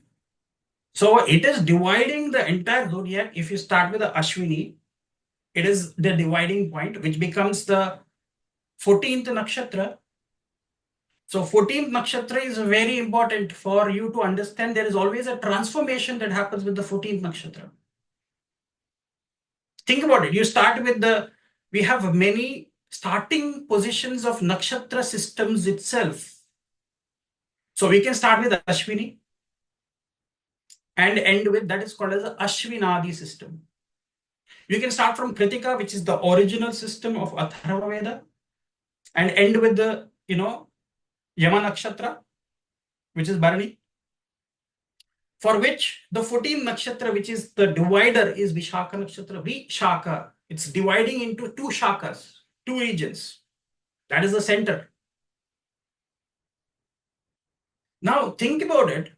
Mrigashira is the divider for which nakshatra, which it becomes the center point where it is dividing. It is actually Mula. From Mula, Mrigashira becomes the divider. In a way, if you really think about it, if Mula, if we all confirm and say that is the center of our galaxy, where all the stars have come out in our galactic Milky Way, so that is the center point for our galaxy, which is Mula. Now let's go a little more deeper into understanding these concepts and how these concepts have been embedded into our Puranic stories, legends, and I can give you so many narrations. And for those people who relate to this, you will understand why this nakshatra and types of this nakshatra is very important. Because our ancients called this as Agrayani, which means this is like what Aditya also said. In the Gita, Bhagavad Gita, Krishna says, amongst all the stars I am Mrigashira, amongst all the priests I am Brahaspati, amongst all the trees I am Ashwatha, which means the people tree, isn't it? Amongst all the rivers I am Ganga. So he has given a lot of importance to this nakshatra. He didn't give importance to the general nakshatra where he is himself born in many of his incarnations, which is Shravana nakshatra. Because you should remember, Mula is not only that, it is also the Mula Trikona of Jupiter. We know that everybody thinks Sun is the center of our solar system, but there is another system in astronomy also which says Jupiter is the center, and that is the Barry center. Correct me, Aditya, because you are the expert here. Yeah, we also use galactic coordinate systems too. And yesterday I was working on exactly, because one data was on galactic, I have to change to R and X. So yeah, we use galactic coordinate systems where the galaxy center is considered as the center. So we use it. Yes. Yeah. So that's why Nadi, people don't use the ascendant, they start with the Jupiter. Brahaspati as the Jiva Karaka. Okay, now just think about it. What do you think is a very important pagan festival which has later on become the Western festival, which is celebrated across the world when the month of Mrigashira is happening? Can you tell me which is the Mrigashira month, the most popular festival which is celebrated across the world? I think Christmas or something. Of course, it is Christmas. Christmas falls in Mrigashira month. Now, what is Christmas mostly, which is coming from? We know what we celebrate. We don't know what is the origin, where Santa Claus has come from, where reindeers have come from, but we are celebrating it. Everybody talks about Santa Claus. What has Santa Claus got to do with the Christmas? What has Santa Claus got to do with the even birth of Jesus Christ? And what has Christmas celebrated during Margashira month also got to do with the birth of Jesus Christ? We all know, and even historians and scholars also believe he was not born in the Margashira month, isn't it? But very interestingly, what you will see is this image. If I share my screen,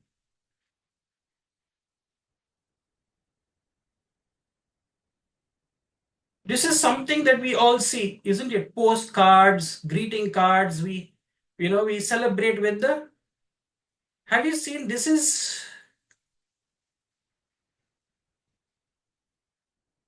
our Christmas. Reindeers. You get a lot of pieces. So, Santa Claus is always wearing red.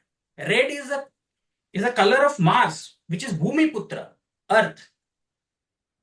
And Earth Rashis are connected to air Rashis wherever Mrigashira is falling. The reindeers are flying in the air. They are going and connecting the Earth with the air, isn't it? Sometimes you'll see a big moon also being shown.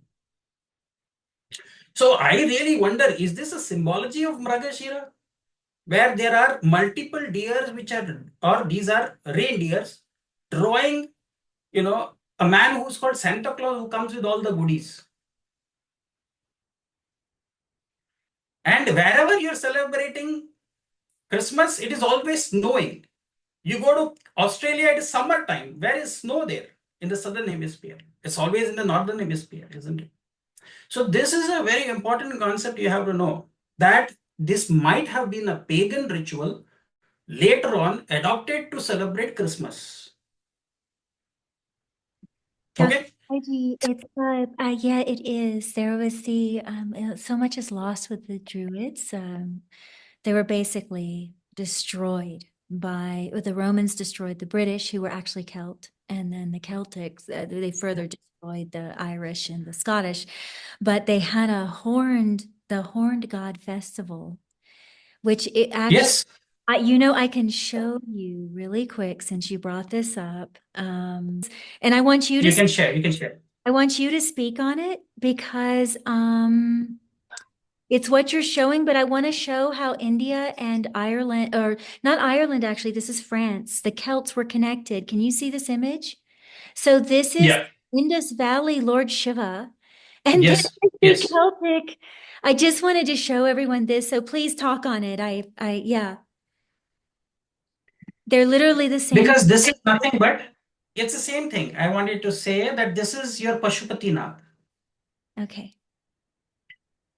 So thanks for bringing that up, Evji, because that is exactly the point I wanted to make. The point I wanted to make is many of the festival symbologies that we're using, but we don't know why we're using it. Maybe there could be a nakshatra connection to all of these things that we are doing.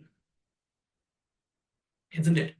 We are seeing Shiva. Now I'll show you something about Shiva, okay, which is the original form. We have looked at the Celtic god of forest, who is called as Cernunnos. You saw how very similar he is to the Harappan Pashupatinath.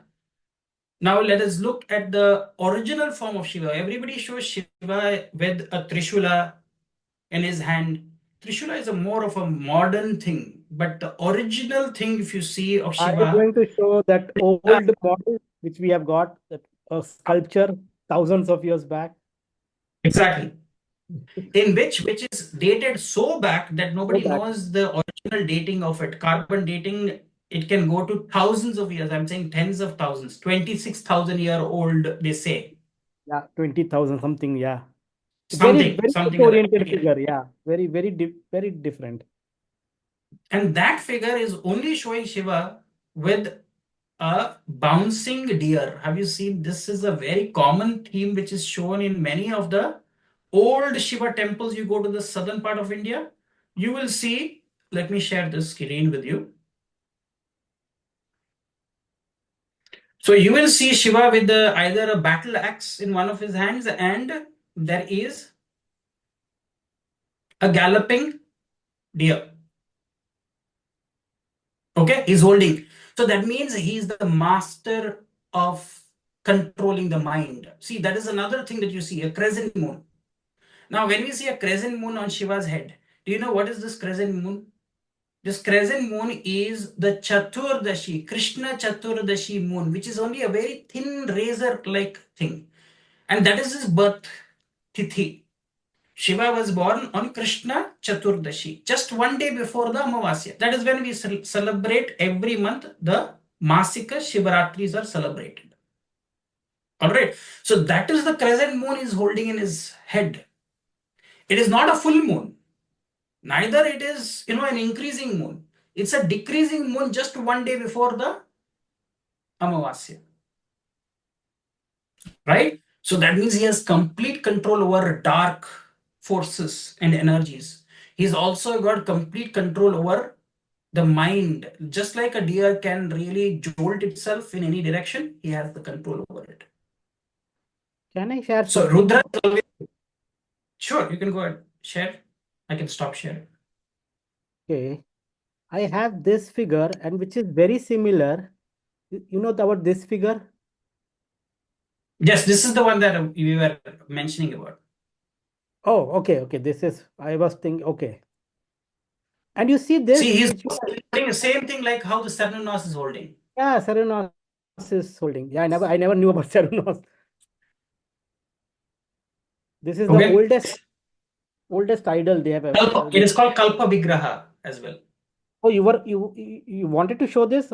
Did I steal that? I thought. No. We all know that all of these things I wanted to show you. The reason is we are talking about a nakshatra which is ruled by, the deity is Soma. It's a And very. how can we not mention Shiva? It's a very. Someone should read about it, and it's a very. I don't know how many. 26,450 BCE. So almost like 27,000 years old. This is the oldest idol they have said that they're so far in the world.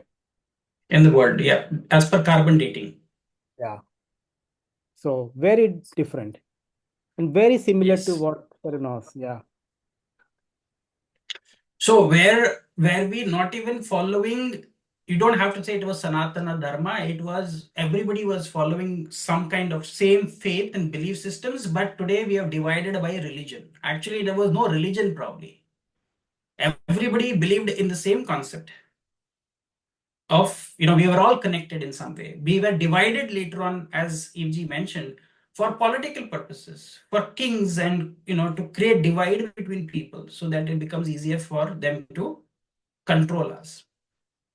Anyway, now I want to shift to something much more different.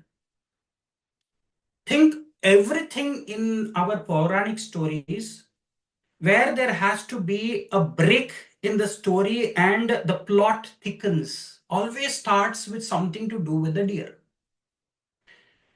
Think that is the change management. The script changes, transformation happens, and from there the story becomes even more spicier. Okay, think about the thing.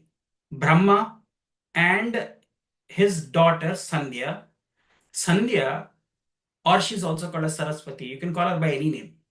She took many forms of animals as a way of creation, and she has taken 99 forms before she took the 100th form she took is of a deer. That's why the other name for her is called as Shata Rupa. Shata means 100. Rupas means 100 forms she has taken. Now, nobody realized that he was also taking the male form and following her. She was taking the female form and she was, he was chasing her. So Mrigashira is the chase, but she was taking different forms is a kind of creation. It was a play of creation, which Brahma knew. But all the other devatas who saw, they said, this is really atrocious that a father is going after his daughter so blatantly that she's trying to disguise herself as a different thing and she's trying to run away, and he's becoming the male because she's the female. And he's becoming the male and he's going after. So she became a bird, he became a male bird, she became a female bird, she became a tigress, she became a lion. But what is the 100th form she took? Is a deer. And the 100th form is when we know the story which Aditya has said, his fifth head was beheaded, which became, So why the 100? It's like the Shatabishak, the 100 stars, symbolically, the 100 forms, Shatarupa. Okay, that's one. Next story that you will also be fascinated with is Dasharatha. After Rama leaving to the exile, he was lying down with grief, and with a lot of grief, he was almost half dead. With grief, he remembered an event that happened in his life, and he was explaining this to his other two wives, not the wife who abandoned Kaikeyi, who abandoned the king to go to exile. He said, I remember an incident which was a curse, because of which I was cursed to observe what the separation from Rama happened. And the story is Shravana Kumara. So Dasharatha had one, art that he knew, is he could hear the sound of an animal drinking water, and he doesn't have to see, and he could shoot an arrow, will fall dead. They used to go hunting. So he thought that it was a deer who was drinking water, arrow, and then when he went there, he heard a human cry. So he was shocked. How can a human cry? This must sounded like a deer. So when he went there, he found that Shravana Kumara is dead, or he's dying. And his parents, who he used to carry and he used to take them on pilgrimages, they cursed. They were blind, right? They cursed him. Like today, we have lost our son, the only son who took care of us. One day, when you are dying, you will also feel the loss of a son. So he was almost dying. And we know that, he died, and Rama didn't even come back to do his sanskaras, which means his final rites. Okay, so from there, the plot thickens. You see where it's a curse, and that is the start of the plot. Let's look at another plot.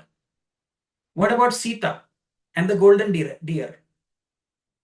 Marich, the Rakshasa, he becomes a golden deer, he entices Sita, Rama goes after, and then she's abducted. From there, the plot thickens of Ramayana, isn't it? Otherwise, where would Ravana come into the picture? So everything is with a deer. The same story in Mahabharata. Pandu, the father of all the Pandavas, he also goes hunting. And he, from afar between the trees and the plants, he sees two deers are in coitus. He shoots an arrow. And what he finds, it was Rishi Kindama and his wife in unions. So he also curses Pandu, saying that one day you'll be filled with a lot of love towards your wife, and if you touch your wife, you're also going to die. So for many years, Pandu could even touch because of the curse. The last story I want to say is, what about Krishna and his final time before he left? The hunter, who was called as Jara, who thought that he was seeing a deer, and he shot an arrow, and the arrow went into the feet of Krishna. And from there onwards, the Kali Yuga started, because Krishna left to the Vaikuntha Loka. So all of these stories that I'm telling you is all about deers. Why not a lion? Why not any other animal they could have thought about? But it's always a deer. Remember, a deer brings a transformation. The deer stories bring, the entire story is about a change management. A complete change happens and the plot thickens. Just like what Eve said, it's about the preserved situation and the break of those preservation. Like the Vishnu is a preserver. So all of these changes happened within these nakshatras, which is I'm talking about the Mrigashira nakshatra.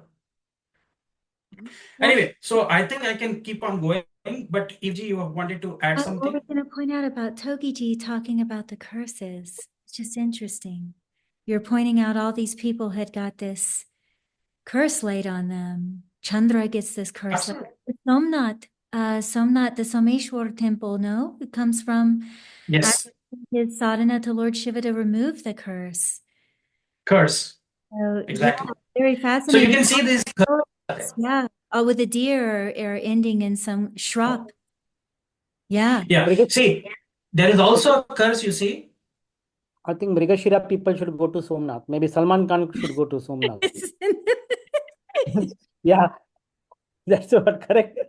Yeah, you see, even his life got transformed, correct, after that case and all. Yeah, same story. So that's why you have to be very careful with these kind of storylines which are talking about the deers. Because there have been a thing which is a transformation after all of these deer stories. Isn't it? Now that's why I want to tell you, this is the last thing I want to say before.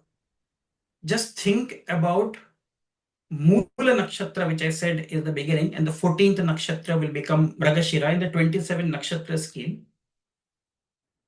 Mula was the original Nakshatra which was given to Brahma, not to Nairati. Nairati is later. It's to Prajapati. But after Prajapati was not given any worship, they have demoted him and they have put a Nairati as the goddess, or Rudrani, you can say. So Rudrani's worship was given later on, but initially it was Mula, was Brahma. So Brahma's act and the curse which made him go to that extent is Mrigashira. I'll give you some more clue.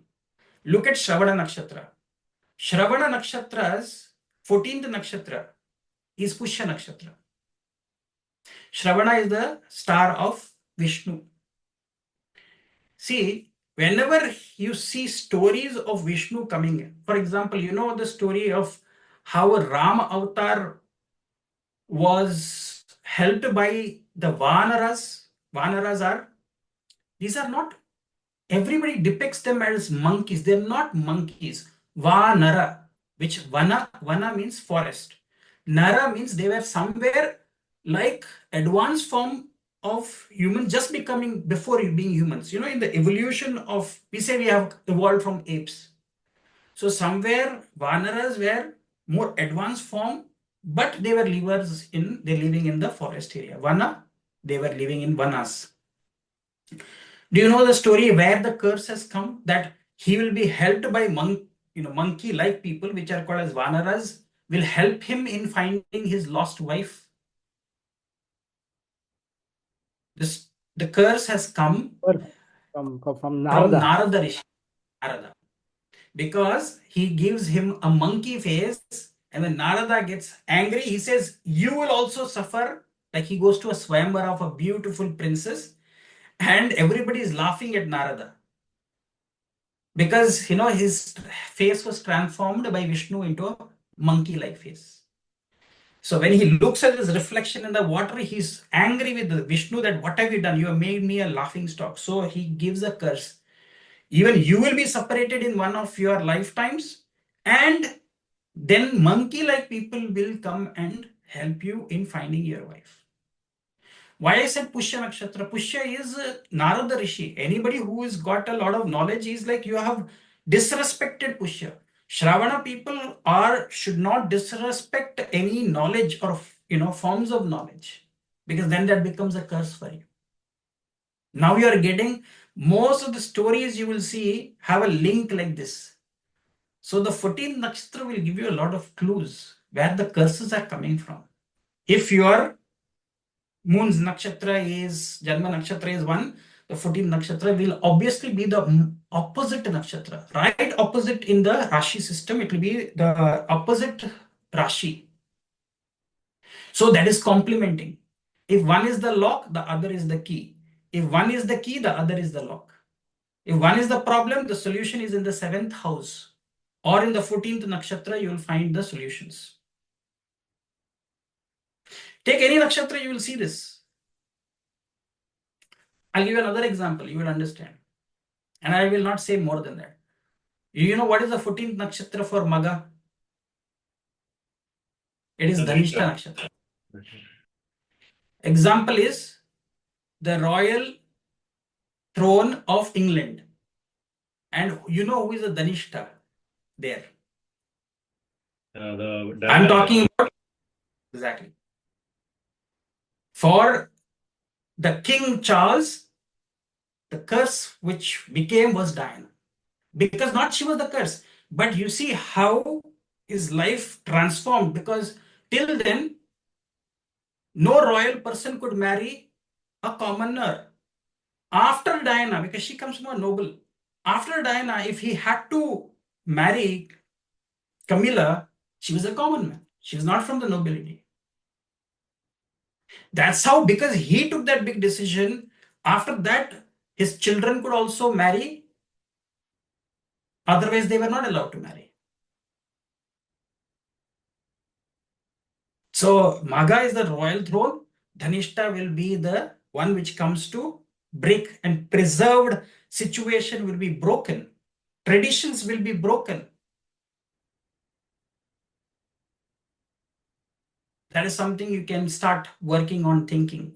Somewhere you will say these are people who break traditions. The 14th nakshatra will break. So go and see what is the 14th nakshatra behind you, where you are compelled to do some karmas there. Anyway, I will not take more time because I've spoken for a length, but I wanted to bring these nuances about Mrigashira. I know that most of you will be covering the other aspects of Mrigashira, but think about it. In most of the stories, it is always a deer which becomes the major turning point of the entire storyline. An event with a deer, and it's almost very similar. You thought it was a deer and you shot an arrow, it was a rishi who died. It was a young boy, Shravana Kumara, dying. It was Krishna leaving the body. Krishna could have used any other ways to leave the body, isn't it? Who was Jara? You know who was Jara karmically? Who is Jara? Who is reincarnated as Jara? Yeah, he is actually who is that? Bali, correct? Who is it? Exactly. Bali. It is the king Vali from the Ramayana, because Rama had sat behind and he had shot an arrow from behind a tree when Vali and Sugriva were fighting. And when he was dying, Vali said, "Why did you not come in front of me and fight with me? You are such a great warrior. Why did you have to hide behind a tree and shoot an arrow?" So Rama has an explanation. He gives that explanation. But you know why he would not come in front of Vali? Because Vali had a boon. Whoever comes in front of him, whatever powers that person has, Vali will double the power.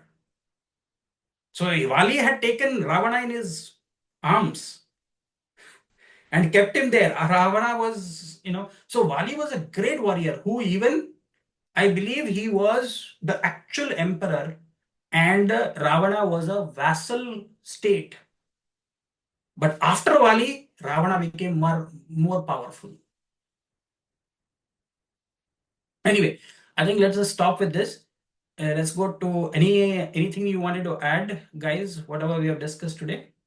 Dr. Pai, I think the Shravana thing, the Shravan Kumar curse is interesting, because if you make Mrigashira, Gemini as the Lagna, Shravana will fall 8 hours away, which is very interesting to see. That one direct interesting. You will see many such direct things with nakshatras. I will somehow talk another time about that, because you will see many of these animals, will have the 6th house. The deity will be sitting there, and the animal will be in the nakshatra of the 6th house. 6th house is adversaries. Vahana, which means the mount, okay, will be, if you say Kritika nakshatra is for the 6th house, you will see one of the nakshatras, peacock will become the vahana. Right. Sixth house is enemies. So you are, the vahana means the deity is controlled the sixth house influences. Sixth house is what? Enmity, diseases, debt, challenges that you face on a day-to-day basis. So ideally what you should do is, if you see something is a challenge for you in your life, go to the sixth house and look what is the animal nakshatra which is connected to the sixth house, or the nakshatra which falls there degreecally. Look at the degrees of the planet, go to the sixth house, degreecally see which nakshatra is falling and which animal, then go to the deity. Let us say, for example, Bharani nakshatra is coming in your sixth house. So Bharani nakshatra's animal is what? Elephant. Elephants. So you can then think about Indra or Brahaspati, because they sit on an elephant. They have tamed the energies of an elephant. So that is why Jyeshta nakshatra is Indra. Indra's vahana is sitting in Bharani nakshatra in the sixth house. Now do you see what I'm saying? Yeah. So Indra, Jyeshta has mastered the sixth house energies with Bharani nakshatra. Well, sixth And he house, has to domestic animals and pets as well. exactly, Yeah. which you have domesticated. But these are wild animals. But the deity has domesticated those animals. Yeah. Very interesting, Dr. Paiji. That means they have mastered that energy of that animal in the wild also. So let's take another example.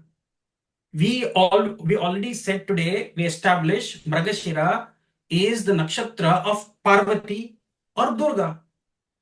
Sixth house Chitra nakshatra will fall. Chitra nakshatra is a tiger. So she is the tigress.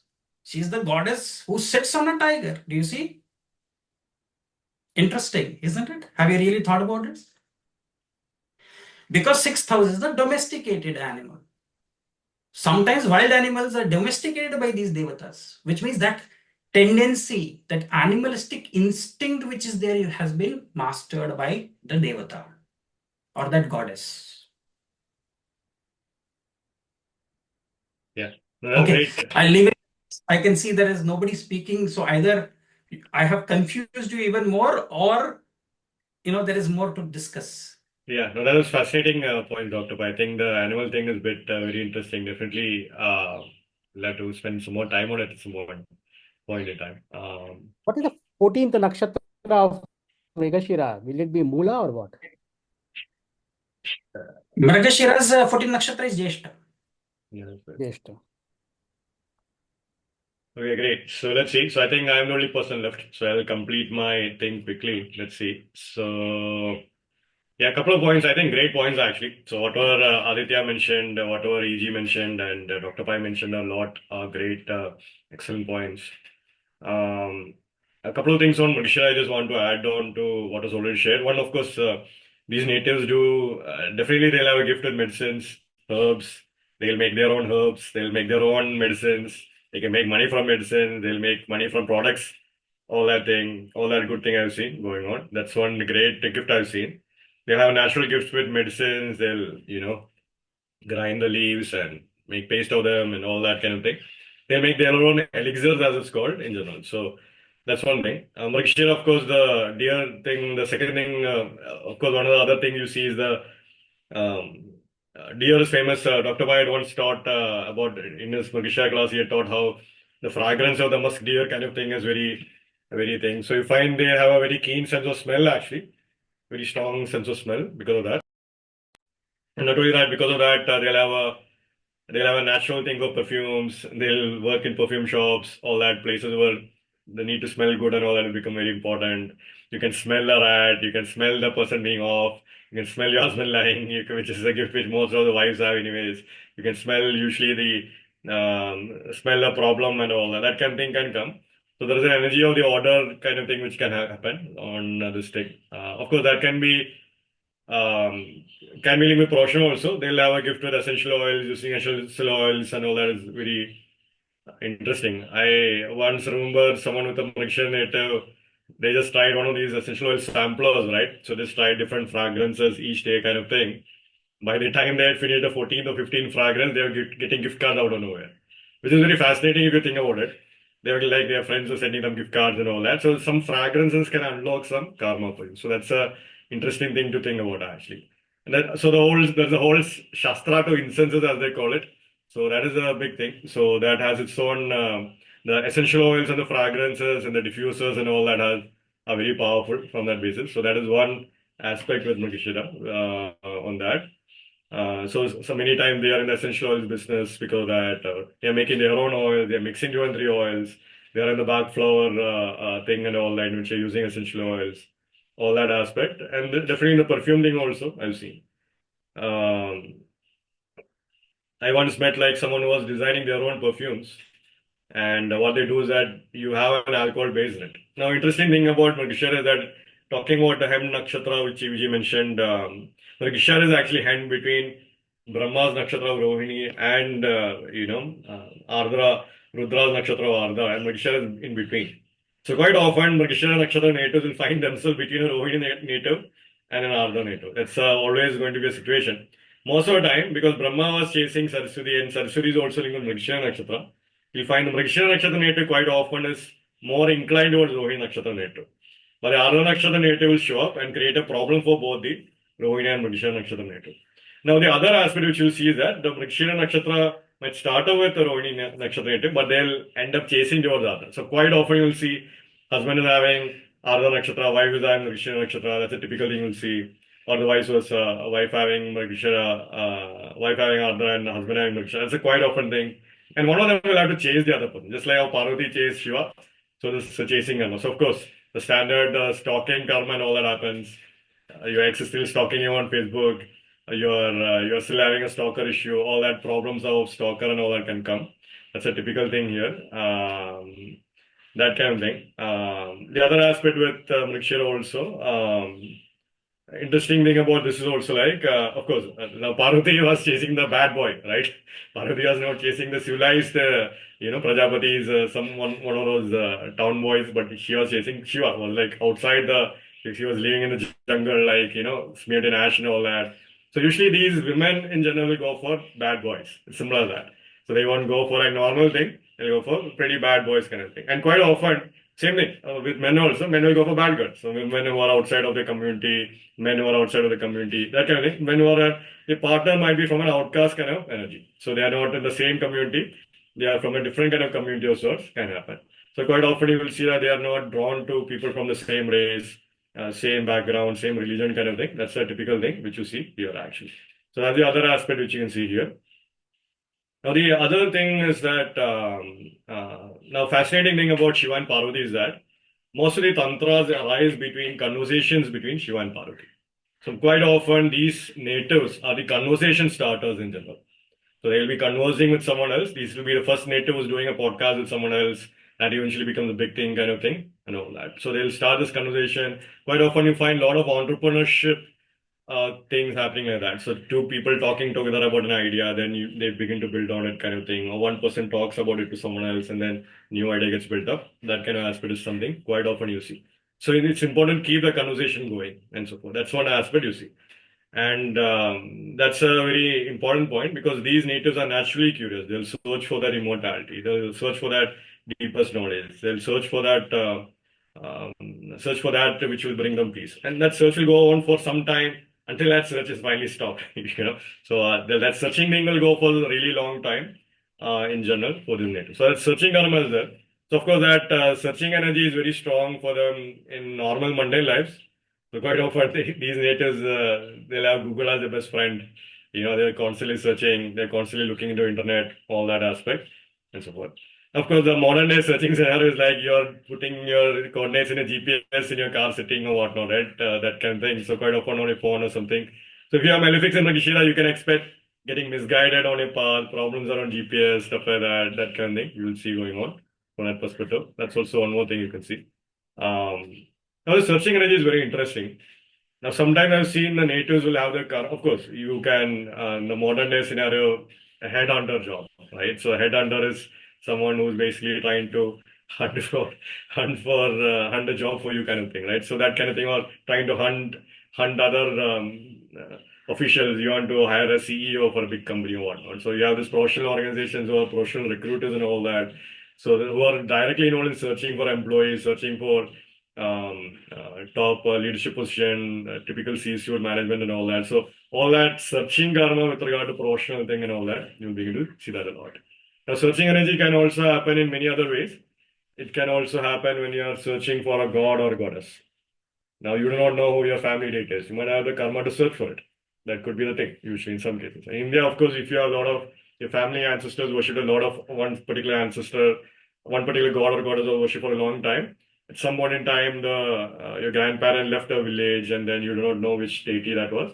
The karma of the deity is still there, the vasanas and all that is still going on, but the link is not maintained, so you do not know. So there's a real karma what these natives have to search for that god or goddess. And that's something quite often I've seen happening. So like where these natives have to search for it, and you can see that. And the moment they start searching, they find it out. Oh, I talked to the relative, I talked to this elder and all that. The elder said this is our Kuldevi or our Kuldevata kind of thing. That's a typical thing you will see here. And quite often I've seen natives in Mrigashira Nakshatra natives are more likely to succeed in their search. Of course, depends on the planets and so forth in that nakshatra. That does impact. So sometimes when the planet matures, the search is complete. So Saturn being in Mrigashira, when Saturn is mature 36 years of age, then they're about to complete that search. Rahu being there, they might have to complete that at 42 to 44 years of age. Whenever Rahu matures, that search is complete kind of thing. All that thing you can see. Now the searching karma. Now of course, searching for a husband or a wife is also normal thing. So in Indian scenario, at least in arranged matrimony or searching for a boyfriend, girlfriend kind of thing, definitely that kind of thing happens. So that karma to search for that partner kind of energy can also happen. So sometimes they'll ask, will the guy come to me or will the girl come to me or will I meet them and so forth? No, you'll have to search it out. That kind of thing. You'll have to find it out for yourself kind of thing is a real thing. You'll have to put effort in that direction is what usually happens. And the moment you put effort in it, you'll actually get the results from that kind of thing also. Now the other aspect here, as I mentioned with the searching energy, which is very fascinating actually, is that I've seen that they make some people search much more easily. So you find some people who in the office kind of organize the files very easily, or you might find people who just neatly arrange things, which makes your search easy. Or sometimes you find the opposite people who like makes a mess of what was the neatly ordered arrangement and all that. So karma in which you are having to search it out. Now, what is very fascinating is that sometimes the blessings of certain gods and goddesses can make sure that the search energy is much more easier. So which is very fascinating. So someone once mentioned that if there is a blessing of goddess Kali, for instance, and this was very fascinating, if the blessing of goddess Kali is there, then people will come searching for that person. So you won't have to search for someone else. That person will actually be searching for you, which is very fascinating actually. So of course, he could only mention this particular thing with regard to goddess Kali, because in Kerala at least, goddess Kali is directly linked with this Mars energy. So the Mars energy is very good and so forth. The searching energy, the problem solving linked with that search aspect is significantly reduced. So either the person will come searching for you, then you know that the deity or the goddess kind of energy is actually improving that energy. So that is one other aspect sometimes you begin to see. And certain goddesses can help the search make the search aspect much more easier.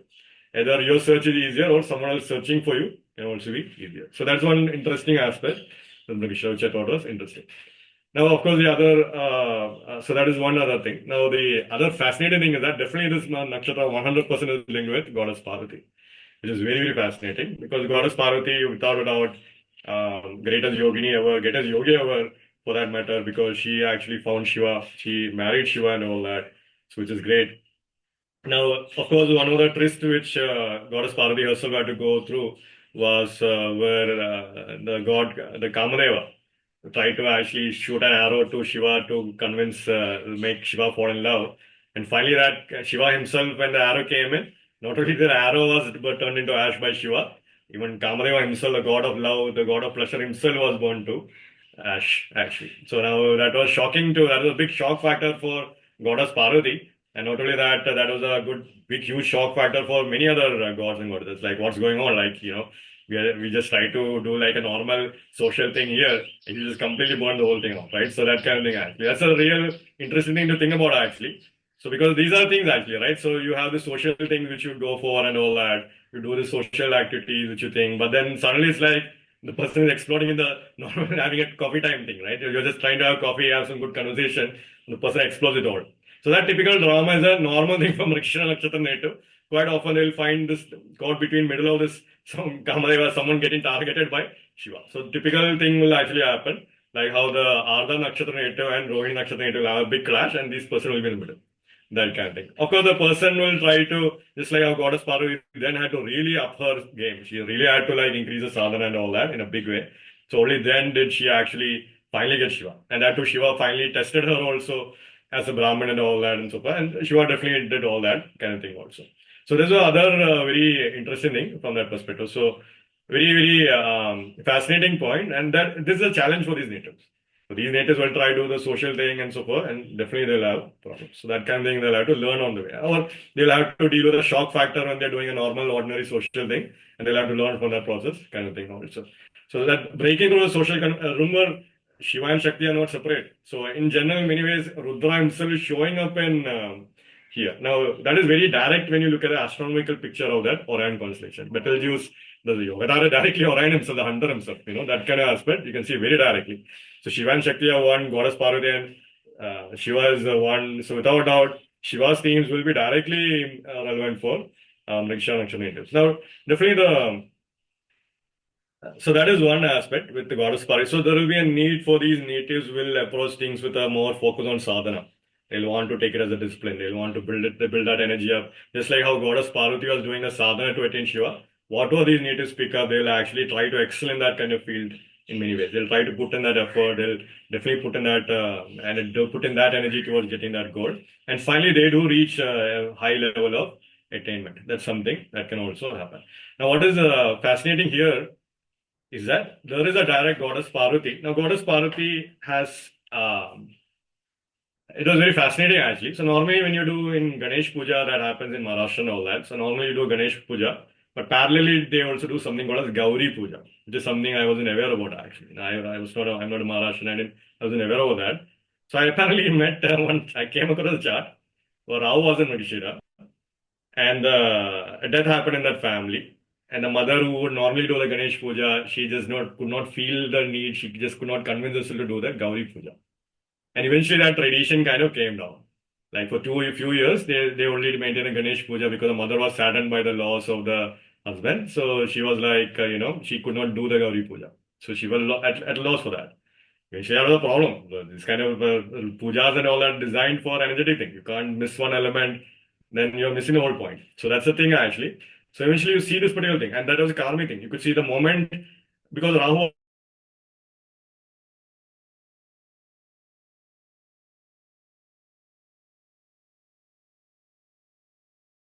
Is it his internet is frozen? Yeah, karmic thing happened. He's eternal. This is coming. Can you hear me now? Yes. Yeah. Yeah. Yeah. So this particular aspect of Gauri Puja aspect and all that is something I've really seen. So this What aspect did you say? You got cut what was the down. last thing you heard from me? They lost doing the Gauri Puja. Yeah. So now broken. Then the son was born, then their son's children was born, their grandchild was born for that particular person. So now immediately the Rahu karma is improved because of that. Now they started. Now the person is thinking, why did we stop doing the Gauri Puja? We should be restarting the Gauri Puja, which is a very fascinating thing and so forth. So definitely the idea that Puja of Gauri kind of thing is a very important thing actually. So quite often you find these kind of scenarios where a complementary set of rituals is getting affected. Like quite often we put importance upon Shiva, but we forget the Shakti aspect sometimes. Now famously, like this is a very famous thing that they say, like why did now this is a very interesting thing if you think about that also, this particular aspect. Like so Gauri link. First is there's a Gauri link. Gauri is the Parvati. Parvati is the one who is actually the mother of Ganesha. So the mother aspect of the goddess.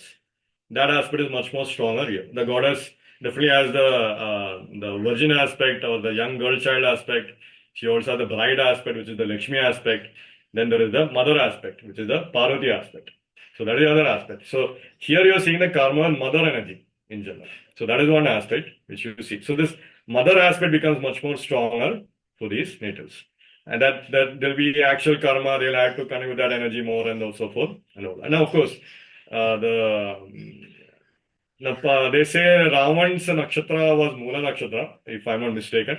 So Ravan interestingly had a very interesting problem with Shakti. So apparently when he did a lot of tapasya and he appeased Shiva, it is said that Shiva came in front of Ravan in the form of the Ardhanarishwar form. Now it said that when Ravan actually saw Shiva, because he was praying towards Shiva, but Shiva came in Ardhanarishwar form, and Ravan being who is, he only touched the feet of Shiva, half of the Ardhanarishwar. He did not touch the Shakti's feet. Now Ram came to know about this particular information during the Ramayana war. So Ram was like, okay, you know what, this point is there. So I know Ravan is very much my equal, he's very strong, but if I bring Shakti, if I appease Shakti, she'll be on my side because Ravan has a problem with Shakti. So Shakti is not going to forget that Ravan did not touch my feet, kind of thing. So definitely that's exactly what Lord Ram did. Exactly during the whole Navratri tradition which you have and all that. We're talking after Navratra after all, like at least a month after that. So Ram did the puja of Durga and all that. Finally, the Manzure lotus kind of offering had to be offered. The flower was not there, so Ram was able to pluck off his eye and offer it. Immediately Durga came and entered into his weapons, and finally he was able to defeat Ravan after that. So this karma of not acknowledging the other half, not acknowledging the equal half, as they call it. So you are not treating like so rather than telling Mr. and Mrs. this particular person or whatever, right? So you're not you're only calling Mr. thing, or you're saying only Mrs. thing or whatever, right? Not treating that equal thing. So that you're not treating that person, not treating the couple equally, not treating the family equally, kind of thing, or not treating that entity equally, kind of thing, is a karma. Quite often you see here. So the Ardhanarishwar form of Shiva becomes very important here, and that is directly linked with Gemini Rashi in general. That is a very important aspect. Gemini Rashi is also the famous Mithuna Rashi, where sexual union is also said. Of course, definitely Mrigashira being a nakshatra entering into the Gemini Rashi, these natives will have a sexuality issue in general, that either they can be oversexed or they can chase sexuality and all related problems on that. Of course, what happens when you do that kind of thing? Child out of wedlock, which is a common thing which can happen here. Aditya mentioned on that also. And so I'm just saying that, again, to hyperemphasize this, I've seen charts. Children can happen out of wedlock. They're having problems around that. One thing also. So that is one other aspect I've seen happening. So really, I've seen marriage. Now, this is the other thing.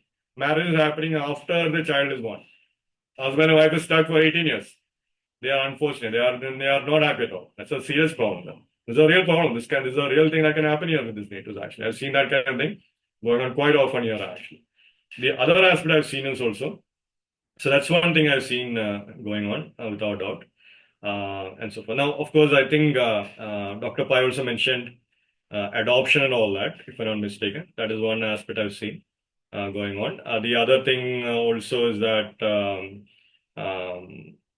like the child will be very smart. So that is very, very direct thing. So the child of Soma was actually Buddha. That is a very great thing. So Buddha was a very smart child. Even Brihaspati was convinced. So quite often the children can unlock a lot of blessings for them. That's a quite. Now in general, if you carefully look at various family patterns, and this is something I quite often see also. The moment a child is born, the family's fortune is completely changed. So these kind of blessings you see a lot. So like the child of Parvati. Yeah, the child of Parvati. Yeah, child of Parvati. Now, child of Parvati, of course, is Ganesha, and Karthikeya is also there. Now, interestingly, Ganesha is more sided towards Parvati because Parvati created Ganesha, and Karthikeya came from Shiva, is the legend at least, right? So, Shiva is more, Skanda is more Shiva oriented, and Ganesha is more Parvati oriented, Shakti oriented, you could say that. Now, but here you're seeing in the Soma story, like how Soma's elope with Tara, and the thing is that of the child is that of Buddha. Buddha was acknowledged by Brihaspati, and Brihaspati is actually like, adopted Buddha as own child and all that and so forth. So, of course, the entire story can play sometimes literally to a T, but sometimes variations of the story can also happen. Like you had child with someone else, but then you find a new guy is adopting a child, that kind of aspect can happen. Or sometimes you had a child with someone else, that child is actually being acknowledged by gurus. That child is doing educationally very well, academic excellence and so forth, very brilliant child and all that. And then not only that, the spirituality of a child is acknowledged by great gurus. Guru are in this child is spiritual. All that kind of thing can also happen. Because Brihaspati adopted Buddha. So that could mean translating. Like you'll see those kind of themes happening quite often. The teachers are acknowledging the child much more easily. Teachers love the children, right? That kind of thing going on. You'll see quite often here, actually. Now, this is a very unique thing. Now, good thing about Mrigashira is that the fifth lord from fifth house from both Taurus and Gemini will be going into either Mercury rule sign of Virgo or Venus rule sign of Libra. Of course, both are benefits. At least the first child kind of thing will be good. That is at least something good, you can say. The second child will depend if it's Taurus or this thing. So first child is ruled by a benefic actually. The first child will be Mercury, Venus kind of thing no matter what. So the first child will always have some good qualities no matter what. That is something you can say. So that is one other aspect here.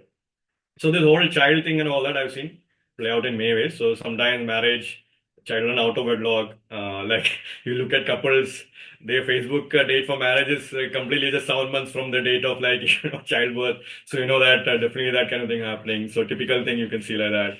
So that kind of thing also sometimes I've seen happen. Now the other fascinating thing about Mrigashira, and this is the same thing which I repeat in Rohini Nakshatra also. Usually in traditionally in Jyotisha, Sarpadosha is given very clear set of planetary parameters. Like, Shani with Rahu, whatever, right? Rahu kind of thing, malefic Shani or malefic with Rahu. Rahu-Ketu, badly involved and all that. Definitely that can create Sarpadosh. But what I've seen is that if you have malefic planet in Mrigashira Nakshatra or Rohini Nakshatra, and definitely you can extend that to Ashlesha Nakshatra also, because the Nakshatra Yoni is a snake, definitely there is a karma where they have harmed a snake. The karma of having harmed a snake have come in. Because of which, at the nakshatra level, sarpadoshas come into the family. Now, this is I've seen a lot. I mean, Kerala, a lot of Naga stuff going on here. So, a lot of Naga dosha is very common here. So, quite often you see this particular aspect where construction was going on. Then suddenly, like, a snake was killed or something. No, sometimes you see snakes coming to give blessings and they just leave. A snake will just cross the path and you just have to allow it to go. All that drama you see going on. But sometimes you see a snake coming. Now, most of the time, Mrigashira is very interesting because Gemini is if Cancer is your fourth house, third house is Gemini, third house is your neighbor actually. So you see that your neighbor is wanting to kill the snake that is coming to your home. And then you're like, I can't kill the snake, I'll get dosha and all that kind of thing happening. So the snake problem is a real thing I've seen here. A karma of the snake. A karma of having a snake was killed. Now, snake is like pure, Rahu-Ketu thing, generations occurs. In Kerala and all that, land of Nagas, if you kill a snake, you're doomed. Like, you see very straightforward thing. So, like how if a snake is killed, how you see big problems eventually following, fertility issues in the family, and prosperity not happening. Typical Ashlesha problems and all that you see going on there. So, that is one aspect I've seen clearly where the snake thing. Now, the remedies also, something with snake. Sponsor a snake in a zoo. Feed some rats to a snake. What would it be, right? Find some sponsoring thing to a snake. Sponsor to protect some snake. Donate towards some snake protection causes. Now, interestingly, what I've seen happening is that if your home or if at some point in time a sanctuary was provided for a snake. Now this is an interesting observation I've seen. So I had someone who's 10 years ago, their elder killed a snake in their home. And then definitely that elder's family suffered. Now he was going through that kind of thing at some point. Now he was working abroad. His home was left shut for some time. Now he was having trouble conceiving children and all that also. But eventually, when he came back to find his go in his home, then I told, look, if your ancestor have killed a snake in Kerala, you have this problem. So good chance that problems is what you're experiencing. But interestingly, when he came back home, he found he was trying to get some work done in the house and all that. He found some snake skin lying in his bathroom. So which means some snake sought refuge when it was shedding its skin, and then it shed its skin and went back. So sometimes when the snake is given refuge and you allow it to shed the skin, the snake will actually remove that karma for you also. And then eventually, within a year or two, he was able to conceive and have children. So it was a very fascinating thing. So if you provide a safe space for some creatures like this, sometimes blessings can come for you in many other ways. Of course, in this case, it happened through the fortune of time or whatnot, but this is a very interesting observation. And I think Yuji is more qualified. I think she's more snake expert and all that, so she might talk about that more. But like I said, this is a very, very direct thing. And karma nagas can play out very directly here, in the sense that now Rohini is definitely the male serpent, and here the Mrigashira is definitely the female serpent. Now, in the Naga gods also, you find there are certain male Nagas and there are certain female Nagas. In Kerala and all that, you find a Naga Kanya is one very common thing. Then you have the Naga Raki, which is the queen. So Naga, Naga Kanya is the young girl who is the Naga. Naga Rakni is the queen Naga, and so forth. So quite often you will see, and quite often you'll find a Nagaraj in the middle, Naga queen on one side, and a Naga Kanya on the other side. That's a typical configuration you see, and honoring all of them will become very important. So quite often you will see that particular aspect. So sometimes I've seen the challenges where they'll have to go to one of these Naga places, get some energies like that, and so forth, or get some blessing from some Naga temples like that. So that is also something I've seen. But of course, the entire Nagas and all that, Karma Nagas and all that, you can clearly extend here. At least, so there are certain nakshatras that are unique like that in my view. So where you see the Ashlesha nakshatra can be paired with Mrigashira and Rohini, because one is Nagas itself, and the Yoni is basically snakes for Rohini and Mrigashira. Similarly, in Mrigashira nakshatra, the symbol is a deer head, and the Yoni for Jyeshta and Anuradha is basically deers actually. So which is very fascinating to see some linkage like that. So those nakshatras are those three nakshatras are unique in my view because of that linkage which is happening. So here Mrigashira is definitely having a direct link with Ashlesha also because from the Yoni level there is something happening with Ashlesha in my opinion. So of course the karma snakes are there. Now, there is something very unique about snakes actually. There was apparently one documented case where a male snake turned into a female snake and gave eggs. There was a documented case like that. So apparently, the snake actually did the gender transformation because it was like a survival thing. Apparently, it was like a survival thing. The snake was in a survival thing, and apparently it turned its gender, started giving eggs. And that's the thing. So quite often the modern day gender problem, gender thing, and all that, where one gender being turned to other gender, those kind of things, you see that. Now that is the other aspect which you see. So all the gender kind of thing becomes a real issue for them sometimes in general. So sometimes changing one gender to other and all that. So now again, whether it's right or not, that's a different thing. Sometimes I've seen this kind of karma happening also. That's the other aspect. Now the other thing here also with the now the animal, the bird which is given is hen, which is fascinating because the hens, if you know chicken thing and all that, if you have a rooster will have a pecking order. There'll be like a seniority of hens. This is my favorite and rank number one. Second favorite and rank number two kind of thing happens with roosters actually. And the hens are extremely competitive. They will not even like allow the other, and so forth. So apparently, if one hen apparently has brighter feather than the other hens, like the senior hen would go and pick on the younger hens, apparently. And they would actually, attack the hens and all that would happen. So all this kind of pecking order issues you will see going on, especially inside the office and all that. So you might see that kind of drama happening with this thing. That is one interesting aspect. So hen kind of thing. So a hen would mean they might eat more chicken and all that. Deer head is now deer is very interesting because the deer, as Dr. Pai mentioned, is very fascinating. Whatever Dr. Pai shared was very amazing. And Dr. Pai was also trying to show one more thing. I was just trying to search for that. One thing I just want to share was that. So this was the form of Shiva apparently, which Dr. Pai was trying to share, in which you can see this other aspect where Shiva is holding a deer in his left hand and he's holding an axe in the right hand, which is exactly that. And quite often you will see other varieties here, but this is a fundamental thing which you see going on. A deer in the left hand, just kind of controlling your mind and all that, and axe to cut the forest of your forest of the worldly forest as they call it. So axe will cut through anything, so that cutting through the world aspect and controlling your mind aspect, very strong. Now, of course, this is a fundamental form of Shiva in many tantras, and then more importantly, you find then other varieties show up, like here you see, here I believe it's Karthikeya on one leg. Here you can see he's standing and all that. Now, this is a very interesting yogic form, which is the form which Evji had. Something like that. They had something, he's actually covering his leg actually with this particular, yogis apparently use this to bind this thing actually and to activate certain other nadis and all that and so forth. So quite often you'll see these natives are quite fine with using accessories and all that, even for the spiritual parts and all that and so forth. So they're quite often common with that accessory kind of thing and all that.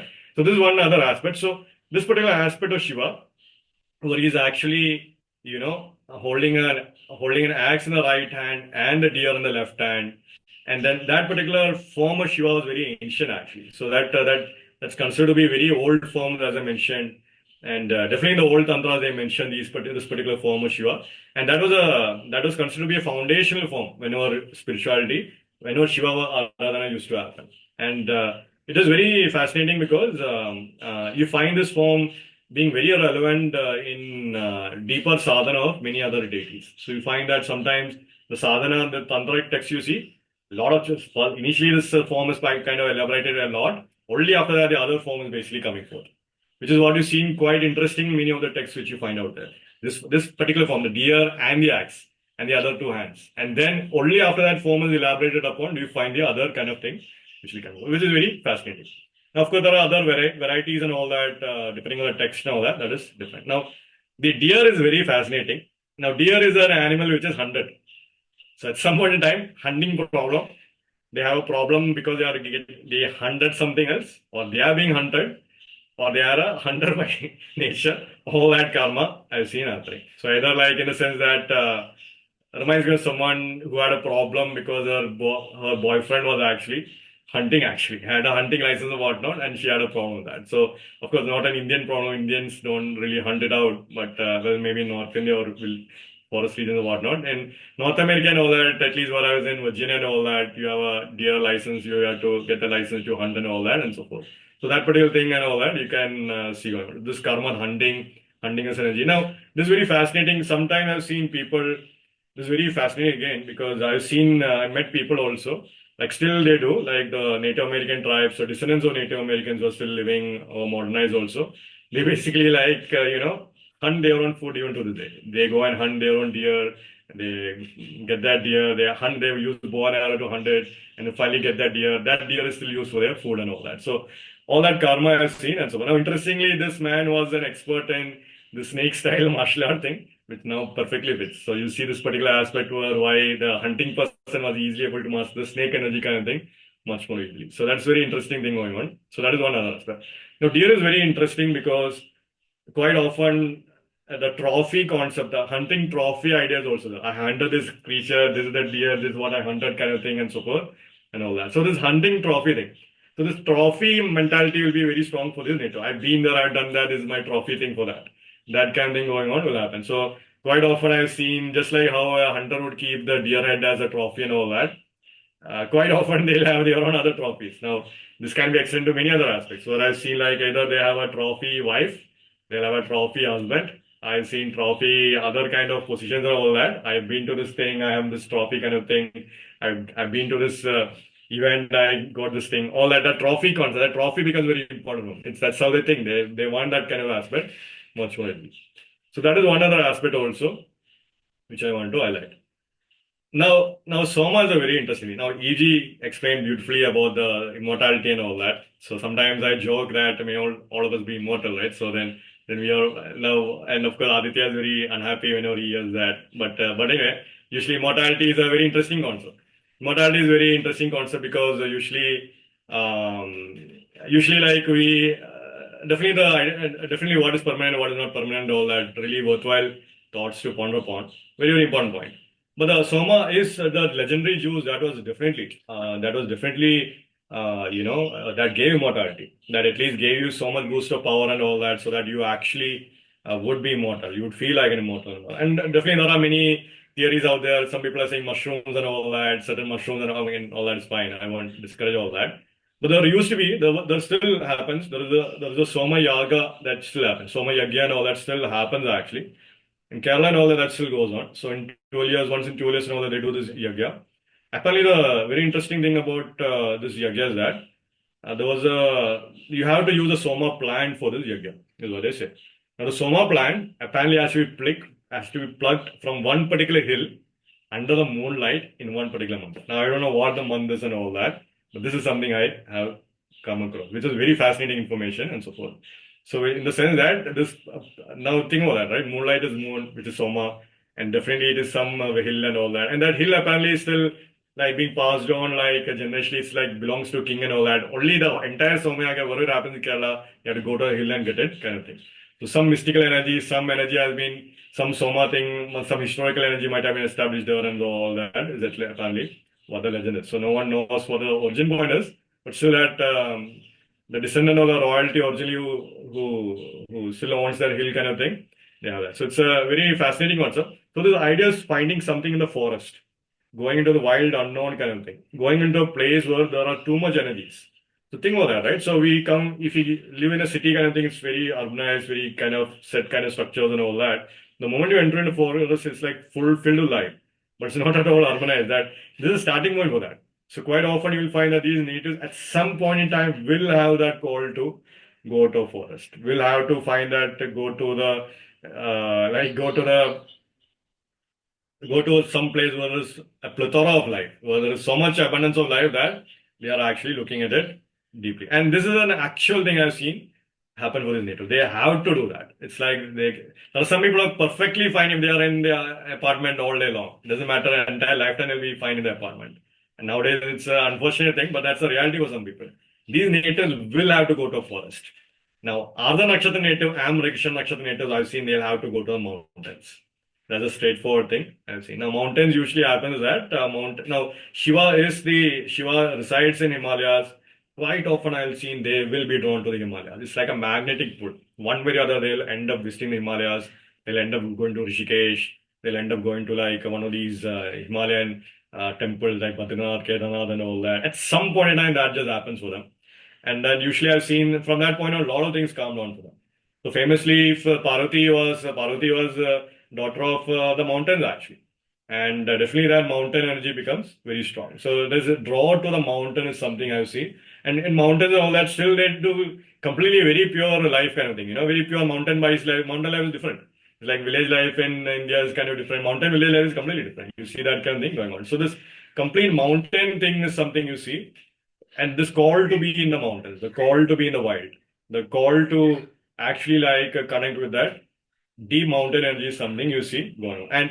And to the point where when quite often I've seen natives with Ardha or Mrigashira Nakshatra native, when they go for that long Himalayan hike and all that, and they come back, their life has changed. So like when they are before this trip and after this trip, clearly, whatever problem they had in their life, they walked off their karma in the Himalayas. When they came back, they came with blessings. Whatever their problems were before completely disappeared. And not only that, they had a full life ahead after that. That kind of thing. So I've seen it happen a lot actually. And this has to be a hike. This has to be a walking thing. This has to be a traveling thing, which is what I've seen. This has to be a mountain thing. This has to be something where you're in the middle of the forest, camping in the middle of forest and all that and so forth. And that will be very necessary for these natives at some point in their life.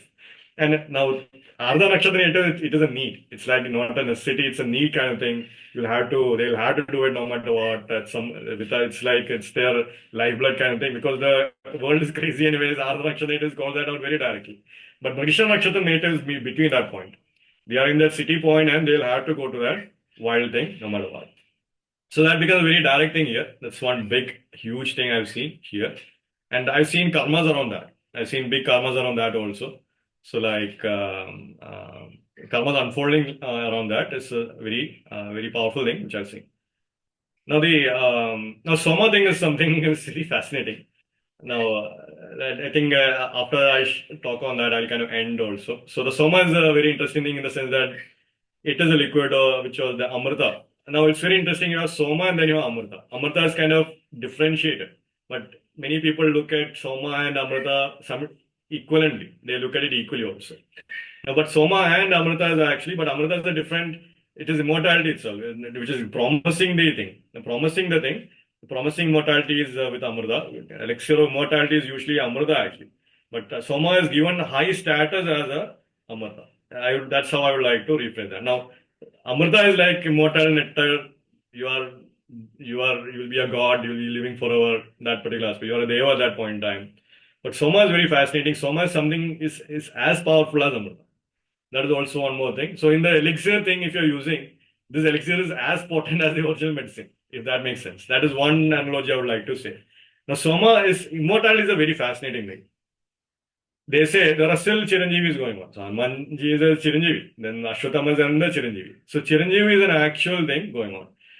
Quite often, you find there are immortality kind of thing. Immortals in the Chinese thing, they have a lot of immortals. It's a very dominant thing. You find immortals in Africa. There are people who are telling some president in Africa and all that was like, he's 90 plus years old, still looks like 40 plus years old. This guy must be an immortal. stuff like that. So this kind of aspect where I've seen this particular aspect where these natives, they do look very youthful no matter how old they look. They might be they might be 60 plus also, but they'll still look in the 30s kind of thing. Or they might be 50 plus also, still look in the 20s kind of thing also, that kind of thing. So I've seen that particular aspect going on with the immortality aspect. And quite often I've seen, this, the interesting thing about the immortality thing is that they say that if you are becoming immortal, if at all you become an immortal, they say other immortals will find you, is what they usually say. If you become a Chiranjeevi, other Chiranjeevis will find you, is what they say. If you are on the path to that immortality thing, Hanumanji will come or Chiranjeevi will come and at least greet you, is what they say. So this friendship thing, the being with the same people who have the same set of ideas, people who have the same set of energies in general, that particular aspect also becomes very relevant here. So like people with whom you can talk it out, as they call it, or people with whom you can connect with and all that becomes a very, very important karma for these natives. But this is also happening in the immortality aspect also, not just at the human level with a normal life, or the divine level also. Whenever you're doing deep sadhana and all that, that kind of thing is expected. Initially, and this is a very important aspect to recognize, but initially what will happen at the sadhana level is that initially when these natives will come, now this is a very interesting thing they say when you attend Gayatri Siddhi, for instance. Gayatri Mantra, they say 1,000 times if you do Gayatri Mantra every day. First year every day you're doing 1,000 times Gayatri Mantra for 1 whole year you're doing, you'll attain all the wealth in the life.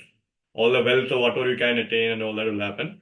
Second year when you're maintaining, you will become famous in your land. Third year when you're doing it, they say you will start to converse with a god or a goddess. One deity will come to talk to you, is what they usually say. Eventually, I'll say that the 4th year you're able to do it. Now, multiple gods and goddesses will come to interact with you, is what they say. The 5th year when you do it, they'll say you'll be invited to a Devaloka. You'll be invited to the loka of a different god or goddess, is what they usually say. The 6th year when you do it, you'll be invited to multiple Devalokas, is what they say. And the 7th year you do it, you have the choice whether you want to be in the Bhuloka or reside completely in the Devaloka. That is how they usually say with Gayatri Mantra. This is a normal Gayatri Mantra, the typical Savitar one itself. They say, if this is done, this is the result. Now, what is interesting is that if you carefully listen to the third thing was that you start to interact with these gods and goddesses. This conversation aspect becomes very strong. So quite often I have seen this conversing aspect with a very important personality. Especially if you are luminary and all that, a very important conversation becoming very important. You might be traveling on a train, you talk to someone else, and because of that travel, because of that conversation you had, a big aspect of your life has changed. A decision point has happened. That kind of thing and all that. So there are some important conversations and so forth. Sometimes a big life choice could be a result of certain conversations. This conversation aspect karma, I have seen happening quite often with Mrigashira energy. That's one way to look at it, because you are beginning to interact with that immortality, force of immortality, force of nature that are out there, which is very fascinating from that perspective.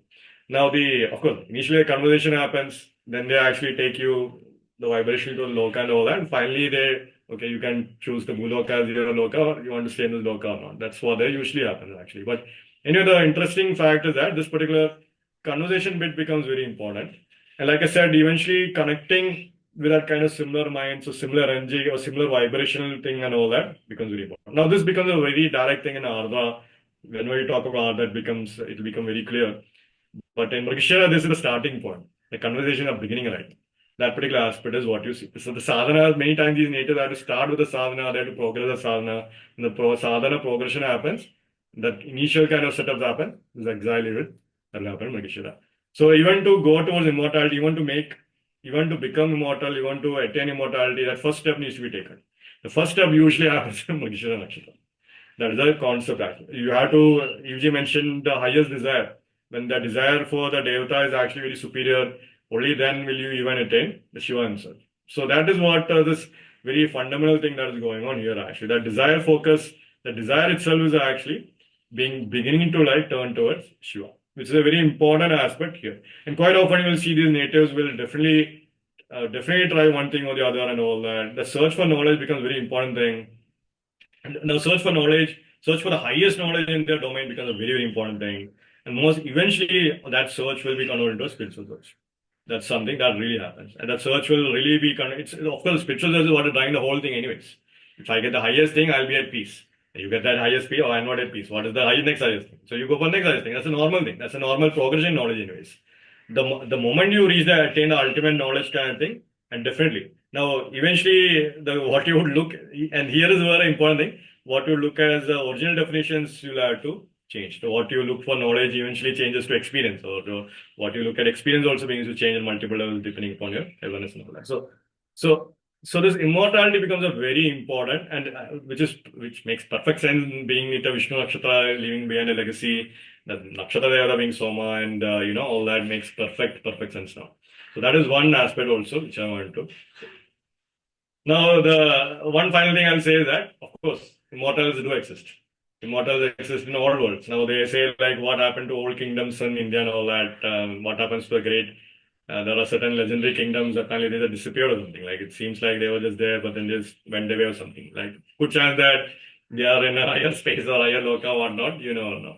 What happens to the great kingdoms who created a lot of temples and all that. So at least some people might have definitely moved to a different realm. But immortal energy is a very interesting thing. In my opinion, they do still exist actually. Those kind of lokas still do exist, and definitely it might not be surprising, to be frank. Of course, Chiranjeevis do exist. That is definitely there. They're still in this loka and all that. That is definitely there. So that's why Hanumanji is very quick to respond because of that and so forth. Because of that. Now that's also fascinating because Hanuman is also considered to be a Rudra avatar actually, and so forth. So very fascinating what was shared on the monkey thing and all that. Also, that very interesting thing to see. Because the opposite nakshatra of Mrigashira will definitely be Mula, but the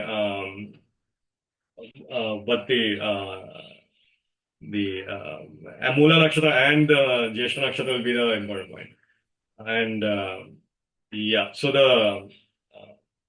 now the immortality thing, there is one more thing. There are certain fruits, apparently there are certain legendary fruits which can give you immortality. That is also there. In Chinese thing and all that, you can find that. There is some Chinese pairs immortality and all that, they will have that. So quite often you will find gatherings around blooming of fruits and all that happening in a lot of ancient times. So that kind of thing could also become relevant here. But so I think I have talked my piece. So this is what I have. Anything anyone would like to add or as final points, anything like that? You But, said about the opposite nakshatra of Mrigashira, correct? Mula. yeah. Connecting with Dr. Pai's point, the transformation is 8th house. The 8th house from Mrigashira will go in Mula, correct? Yeah, exactly correct. Yes. So what is the transformation? Mula is what? Destruction.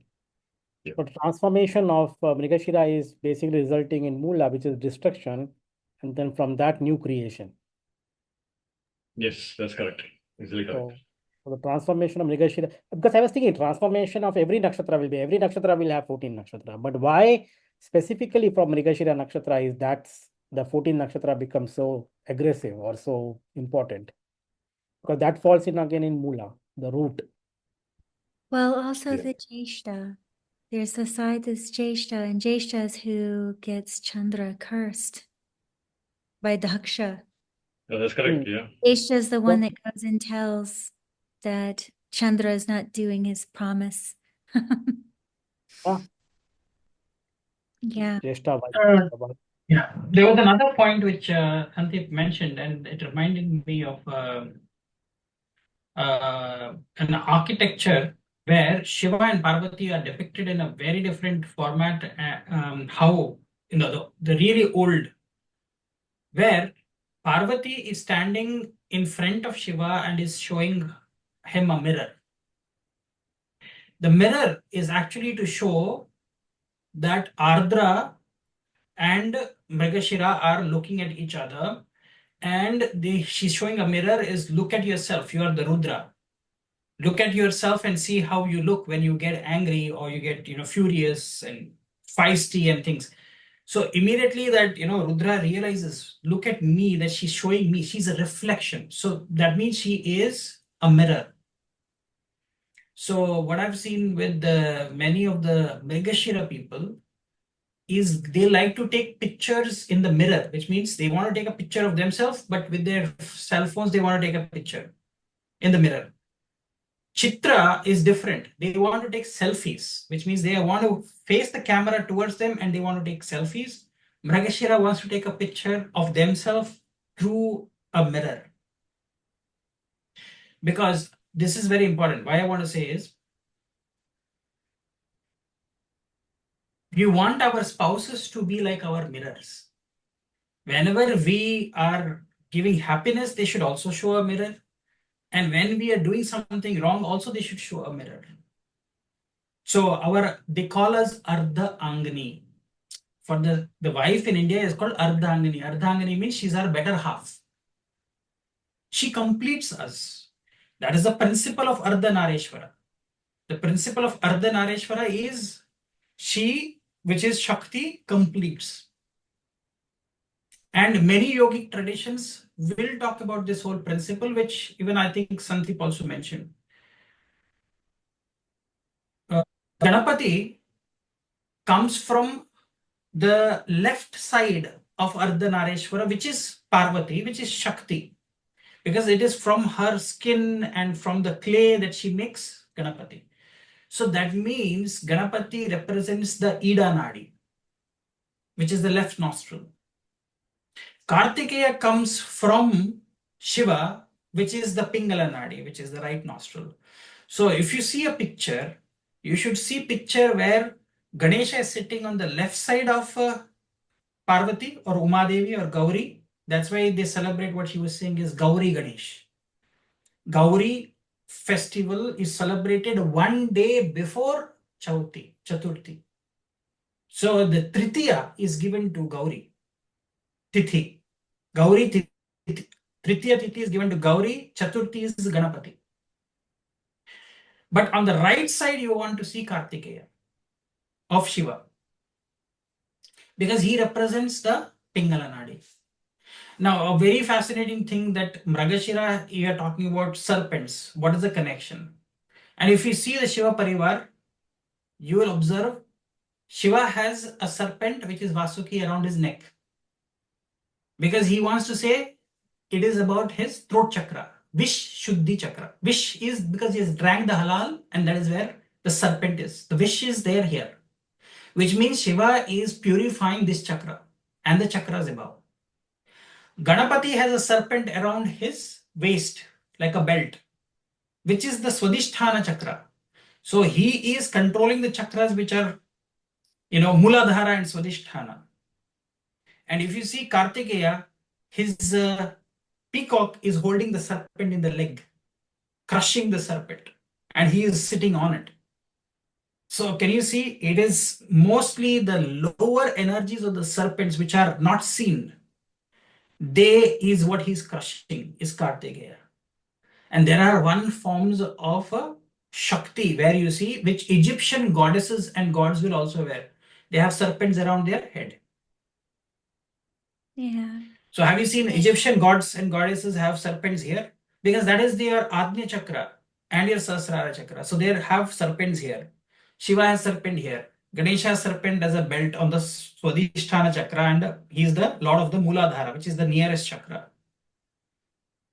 So I think these were not traditional, these were yogic secrets to show what chakras they control. So do you show that thing, Evji? Shiva, right side is Karthikeya. Left side of Parvati is Ida Nadi, which is Ganapati. So that's why you see there was a contest which they wanted to give a fruit which was given to them. To whom to give? Do you know that whole thing? Karthikeya thought it is the physical world he wants to go 3 times around the physical world. Linear. But for Ganapati, he was wisdom. He just went around his own parents, because he said, you are my Ida, you are my Pingala. I'm just going to circumambulate you, and that is my world. My parents are my world. For Karthikeya, he thought it is the physical world he has to go around. So do you see the wisdom of... and that's why I also say Ganapati is not given the animal to control is the 6th lord. If Uttarashada is his nakshatra, he's given the 8th lord, which means Ganapati. And he breaks, the right tusk and he throws it. And he also writes the Mahabharata, so this is the Uttarashara. Exactly. This thing. Uttarashada. And very So the eighth house becomes Leo, where you see both Magha and Purva Falguni have the rat as the yoni. So eighth house is what? You want to crush the Vigna. Vigna Harta is eighth house. Unseen obstacles which come into our life. Not the seen. The sixth house is the seen, which means you know who are these enemies. The eighth house is the the hidden ones. 12th house is you don't even know who the enemy is. 12th house is unseen. You don't know who the enemy is. 8th house, you know who the enemy is, but they are not coming in the front and attacking you. They are hiding. So this is something that I wanted to share when he was talking about so many concepts. I said this is mostly a yogic concept, I felt, with the serpent. So yoga is about the serpent's energies are just shown to say where is the block. That's why we have the Rudra Granthi, which means Rudra will release that energy. Vishnu Granthi and Brahma Granthi, which means Granthi means these are knots, yogic knots. I mean, I'm not I don't practice yoga as you must be knowing all of these, Evji. You've been doing yoga for a year now. Yeah, but I don't know anything. Do you know how many Navaratras do we have in the we have Gupta, we have we have different ones that most people don't know. Yeah. Right. Okay. There are 2 Gupta Navaratras, and there are 2 Navaratras that we all celebrate. One is Chaitra Navaratra, which we call as Ram Navaratra or Vasanta Navaratra. That is the spring one. So we all celebrate the spring one, and we celebrate the autumn one, which is called Sharad Navaratra, which we just finished. There are 2, Magh and Ashada Navaratra. So just calculate how many Navaratras will be celebrated in a year, which is 9 times 4, 36. Plus 1, which is your Vijayadashami. Vijayadashami is only 1. 37. How many days, solar days do we have in a year? 365. And so 10% of that, if you celebrate with respect to Shakti, your 90% of your days will be going very smoothly. Just those 37 days, which is 36 days, which is 10% of 365 days or 360. The real calculation is not 365. Yogis take it 360. Well, look, a circle You is know that. 60 degrees. Look at this. 360. Even the Kundali, there's only 360 degrees in this. 360. So usually equals 10%. 369. It has to equal 369. Like any calculation. Yeah. Most things in Jyotish, like if you do the yantras of each graha, they'll all equal either 3, 6, or 9 if you reduce the numerator. 9. 9 is Shakti. Think about Navamsha is a marriage chart. Why? Because you think you're incomplete. You are under the illusion that you are incomplete without another person. 9 is the most complete number. It has all the other numbers inside of it. After it, a new cycle has to start. This fulfillment, everyone's looking at Patni, like they're looking at this, they're trying to fulfill this. Navamsha doesn't have to be a marriage chart, but it becomes that because it's that which we seek to fulfill us. 9. We want that fullness. Dharma. Yes, Dharma everyone's actually looking for the fulfillment that Shakti gives. Shakti is a very strange, I think because we give it gender, we get confused. So we only think of mother, or we only think of this. We give these human descriptions to a force that is animating all of us. It's even allowing us to have this conversation right now, or even our voice. We call it Saraswati. Even the voice is a Devi, the goddess of knowledge, Vidya. So we gender these things. And I feel like it perhaps sometimes limits what it is.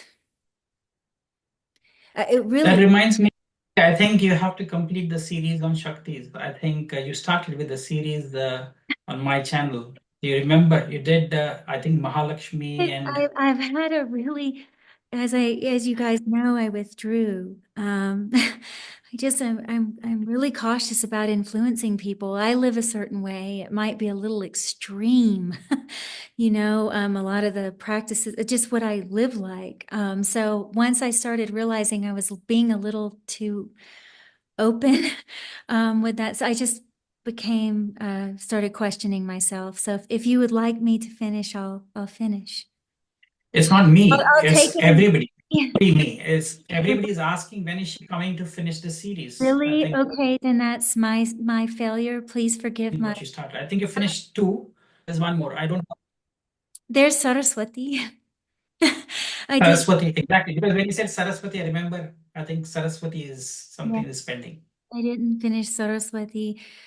Okay, then I'll finish. Just I'll finish. I've been pretty arrogant, so sorry. It's not been arrogant. It's just that now is the time. I think Saraswati wants you to finish it. That's why the word Saraswati came. Okay, yeah. Anyway, You're let's ask. Dr. Paiji is our teacher. We on Mrigashira, we have to honor. We all met through Dr. Paiji's Nakshatra class. I was doing nakshatras for years, as Dr. Paiji knows before. I mean, it was something, and then I saw him on Kapil's channel and went, "Oh my God, this is really refreshing." But I would say I've learned so much from you guys. So I think I have to be grateful. When I listen to your lectures, I'm like a student. I feel so. Even Aditya, he says those textbooks, but I want to listen to what Aditya says because that is what exactly you want to go as per. And if you want to learn, then you have to go with what Aditya is teaching. Yeah, that's the one thing, Dr. Pai. Like one Aditya. Aditya, can you show that picture again, the constellation picture again? I think one point I want to forget. There's this in Harry Potter series, there is a Bellatrix witch, right? In the 5, 6, 7 and all that you find is Bellatrix. Apparently there's an actual Bellatrix star in that thing. I go to that constellation picture. The thing. What is interesting about is that apparently the Bellatrix star, I think Aldebaran is Rohini. What is Bellatrix, Aditya? What is that usually? Do you know? Bellatrix, I know the star. I need to find out. Yeah, Let so me. between basically, Okay. yeah. So this Now, Bellatrix just star, hold on here. yeah. While you're Just finding that, guys, before we close Mrigashira, at least I just wanted to remember to promote the Rattlesnake Conservancy. Yeah, go ahead, EG. Yeah, please do. Is that Yeah. okay? Yeah, please do. Yeah. Yeah. People may not know this, but I'm advocate of wildlife, meaning I don't go do activism and all that, but there's little groups that are starting to recognize the importance of serpents and snakes, especially because people just kill them. They're terrified of them. Anyone who's in the habit of killing snakes, because we're on Mrigashira, I just want to beg you from my heart to reconsider. They're very important. Their venom's important. I won't use this video for this. I might actually make separate videos for this. Okay, so they actually even pollinate. People just don't recognize their value on many levels, and we let fear get the best of us with many. This is why wolves was the next thing I was going to do. So wolves also, people just shoot them. They're terrified of them. Yeah, wolves, you should talk on Ardra. Ardra, so I will. So, yeah. but I'm just saying that, So yeah. is there a website or something? So Rattlesnake Conservancy. There's other websites though. There's even people that are rescuing all kinds of poisonous snakes specifically. And a lot of the non-poisonous snakes that mimic poisonous snakes to survive. So there's like a bull snake in Texas, for instance, that will act and behave like a rattlesnake because it wants to scare you, but it's not poisonous. And people will just kill it out of fear. On my Facebook, I have the Rattlesnake Conservancy that I went to. So yeah, that's great, EG. I'm glad that at least you are speaking for the snakes and all that. I think if people can donate toward snake causes and all that, I think it's a great remedy for not just Mrigashira, just to improve your wealth and all that. To be frank, I think I wasn't aware that the snakes were pollinating things. Makes fascinating observation from that perspective. So, yeah, thank you, EG, for sharing that. I think it's very necessary thing to be familiar because I'm like I said, I'm in Kerala. snake killing is a pretty common thing here. You get to see the other side of it. Like being into Jyotish, you can see the real disaster that happens upon the families that kill snakes and all that. Pretty normal thing here. But I'm sure, I mean, I can only imagine the horrors which you're saying. But the moment I think rattlesnake is not a snake which rattles and all that, right? Is that They right? try to warn you. Yeah, they try to warn you. They're actually respecting you. They're wanting it's biologically very expensive for them to bite you. They don't want to bite you. They have to reproduce that venom. It actually helps them with digestion. So it's not biologically intelligent for them to bite you. They have to be very threatened to bite you. We're just not educated with these things. So they actually really do not want to bite you. That's a whole reason they're rattling. You know, and many They said snakes. that they use venom for hunting. So they want that venom for their Yes, purpose, they for hunting. want that. And they have better eyesight than people recognize. They're really miraculous. They regenerate their venom, the glands. They can actually regenerate teeth. I mean, they're just they're really almost like magical creatures that are living with us. So we just don't, our fear gets the best of it. Fear gets the best of us with so many things. Even, just basic things. So I do understand people protecting themselves and their family. I'm not morally sitting on some high horse. My heart is literally breaking from just the amount of destruction that we're doing with, these kind of animals. We're really uneducated with them, and then we unnecessarily cause a lot of pain. Same thing with tigers. They kill them for medicine. They do all this stuff. They just ruthlessly kill these animals for everything's for sale now. I think we need to get stronger and recognize that there's some things we can't sell. Some things you can never get back. Once Right. never get it back. Yes, this is very important point, Yuji. I think if people start donating towards those causes and all that differently, that will improve things. So, I would highly encourage that. One point I want to say was that this Bellatrix is at least the name of which, if who are as I mean, of course, the name of star here, but Bellatrix was the name of which in Harry Potter series actually. So I think that's fascinating. But Bellatrix is an interesting thing here because that is sometimes I've seen this link with the Mrigashira Nakshatra. And what is fascinating about Bellatrix is that apparently this was a wealth star. That's what they would say. In fact, it was considered that if you would meditate upon the star, you could actually become rich. You could actually make money. That's what they would say, actually. So I think it was also called as Capella, something like that. Capella Bellatrix is called similar. Not a Capella, but Capella was the name, if you're not mistaken. Something like that is going on. So there's an actual, so there's a wealth energy there, which is fascinating. And if you look at the Hunter Orions, it's a hand also, which is like third house kind of themes, which is also coming up there. Betelgeuse the next star, which is Ardha anyway, which you look into, and Bellatrix is there actually. So I want to highlight the wealth aspect here. So sometimes Aditya mentioned that they are Naths and all that, lords and all that. So I've seen that to be very true. That's also one thing I want to say. And especially if you are not a Nath, if you don't have money or whatnot, meditate upon this thing. You'll be amazed at what kind of results you can get. So I've seen that also giving great results. Something I want to highlight because Aditya had showed this one point I want to mention, which I forgot also. Yeah. Yeah. Okay, It's go ahead. female serpent also, correct? So serpent energies are always associated with wealth. Yeah. Right. Second house. Yeah, that's right. Second house, third house. Yeah. Third house also Bhagwan, second house, right? So that's interesting. Yeah.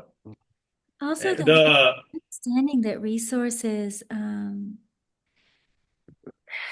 they can easily run out, they can be corrupted. I mean, you see what I mean? I mean, it's a poisonous element to serpents, right? If you're connecting this to wealth, to recognize there's two sides to that, right? yeah. This side, Well, when you think about it that way, it's interesting. There's definitely a yeah. poison side to that.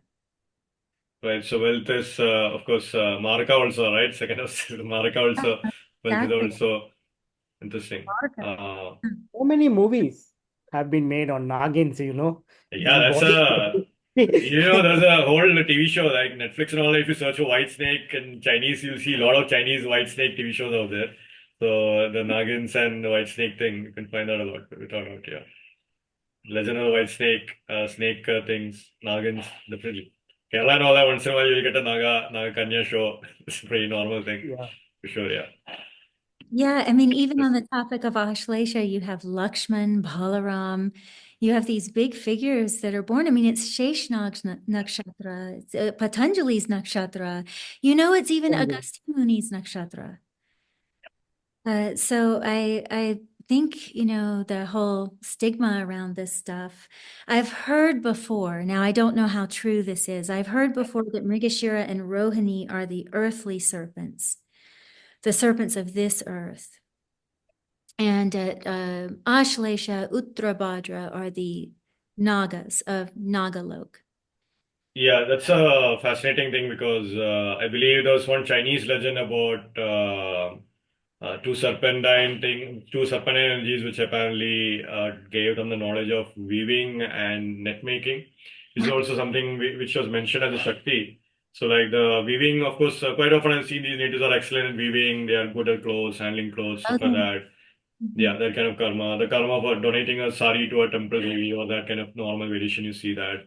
But the interesting thing also is that apparently the knowledge in the Chinese philosophy, apparently the legend comes that the net making thing also, like making your own traps, even that also apparently came from one of the serpent deities.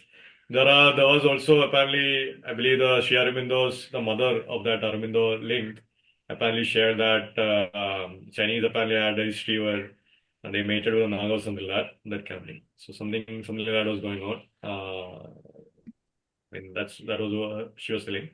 But yeah, that was fascinating. The earthly serpent I think makes sense from that perspective because if they share that earthly knowledge, wisdom to the earthly people, there, that could be interesting. You mentioned the Sheshnag and what are the other Ananda was the divine serpent, is that right?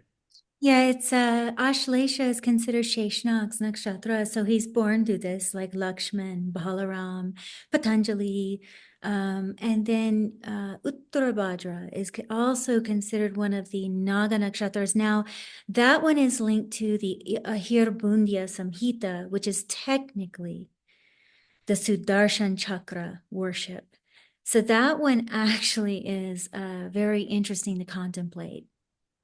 So it's something for, I feel, seekers, people who want to look at Jyotish in a deeper way, not just for mundane prediction. If you want to look at it to help yourself get out of prison, because really all we're looking at with Jyotish is the karmic architecture. You're looking at your prison.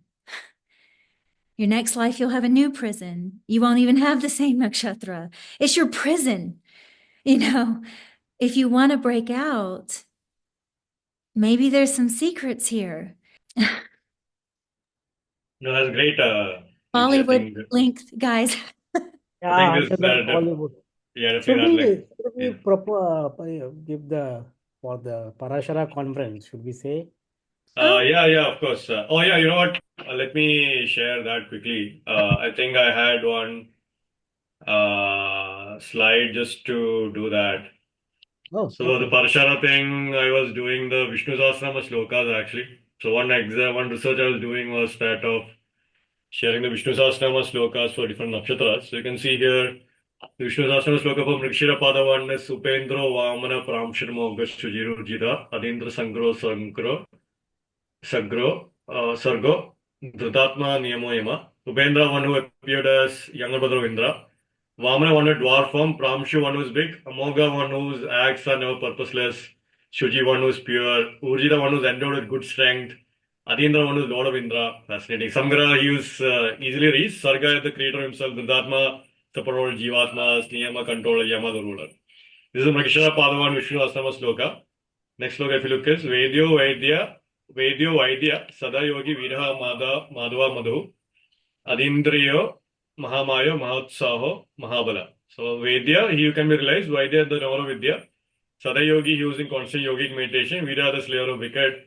Madhava, the proponent of the knowledge of the Supreme Being. Madhu, one who is like honey to his devotees. Adindriya, he was beyond the range of the sense organs. Mahamaya, one who is possessed of wonderful power and enchantment. Mahotsaha, the one who is of great enthusiasm. Mahabala, one of the immeasurable strength. Mahabuddhir, Mahavidyo. Okay. Mahabuddhir, Mahaviryo, Mahashaktir, Mahadhyuti. Dudi, Anardeshu Apu, Shriman Nameyatma, Mahadradrak. That is the Mrigashira Pada 3 shloka. Mahabudhi, the E of infinite knowledge. Mahaviri, E of great virility and strength. Mahashakti of immense power. Mahadhyuti, E of great splendor. Anardeshu Apu, he who possesses an indescribable body. Shriman possesses of beauty. Ameyatma, he of incomprehensible nature. Mahadradrak, the bearer of great mountain. Then finally the shloka you have Maheshwara, Maheshwaro, Maheshwaso, Mahibarta, Srinivasa Sarangari, Aniruddha Suranda, Govindo Godambari. Maheshwasa, the discharge of great arrows and the wielder of bows. Mahibarta, the bearer of earth. Srinivasa, the he in whom Lakshmi resides. Sarangari, the ultimate god of all spiritual seekers. Aniruddha, one who cannot be obstructed by anyone. Swaranda, one who gives light to the gods. Govinda, one who is praised by the gods, Godampari, the protector of those who knows the Vedas. So very fascinating Vishnu Sahasranama slokas here actually. Of course, the Parshara conference thing is that I'll be kind of doing this particular sloka analysis for just look at what planets and is the sloka capable of giving predictions, and you'll be surprised that it can. I already, if you carefully look at the themes which you discussed, many of the themes are already matching. Virility, yogic thing, and all that. Definitely, you could see all that particular aspect. Definitely, so interesting thing. So at least the Parshara, upcoming Parshara conference, I think the thing I'll be presenting is this particular sloka, and just look at if you know Vishnu Sahasranamas, can you make predictions, right? So you can do that. So that kind of thing is basically what I'll be doing. I think Aditya and Dr. Pai is also presenting, and UG students are also presenting, right? Aditya, go ahead, yeah. Actually, I wanted to say that there's some lovely students. Please, do check them out. I won't be doing conferences. I really want to support them. Yeah, so they'll be there. I will be doing on synastry, like to understand how different charts, like how if you bring two individuals with these charts, just by looking at charts, can you say something on their relationships, how they are going to interact, whether they are going to fight, whether they are going to look supportive to each other, whether one will be providing some laddus to each other, maybe. So how with charts you can tell about people's nature and whether they'll be positive. I won't say negative, positive is a different connotation, but something like that. I think my time has been shifted. I think I was going to talk on a different time. He must have put a new time. I did not check, but I'm going before Sandeep. Sandeep, when are you going to talk on Saturday? I'm not sure, on Monday or something like that. Saturday or Monday, Sunday or Sunday evening or something. I don't know. So I don't even know what day. Yeah. But yeah, so I think I'm going to talk first, and then immediately after that, Sandeep's talk schedule. And then Dr. Pai is going to talk too on the next day, I guess. So yeah, over to Yeah, Dr. I think I'll be speaking mostly on some practical applications of Panchanga. Somehow that has been my next favorite topic that I've been working on the last year or so, or even more. But you would be astonished by just knowing the Panchanga of a particular person. You can really say a lot of things about that personality types and other things, attributes. Many events of their life can also be predicted by just knowing the Panchanga. So that is probably a forgotten side of Panchang that we probably need to see, because we have only looked at Panchang for muhurtas and other things, but we can use that practically in Jyotish, practical applications in our interpretations. So that is what I'll be speaking. Okay, that's great. So any concluding words then, Dr. Pai, Aditya, Yuji? Any concluding words to Mrigashira or before we end the video? Almost 4 hours, little less than 4 hours, 3 hours, 50 minutes, keeping a count on. My brothers, thank you for inviting me back. Thank you. I just wanted to thank everyone. Thank you. Thank you. Great. We were searching for you, and then you appeared. So Mrigashira, searching for the idiot over here running away.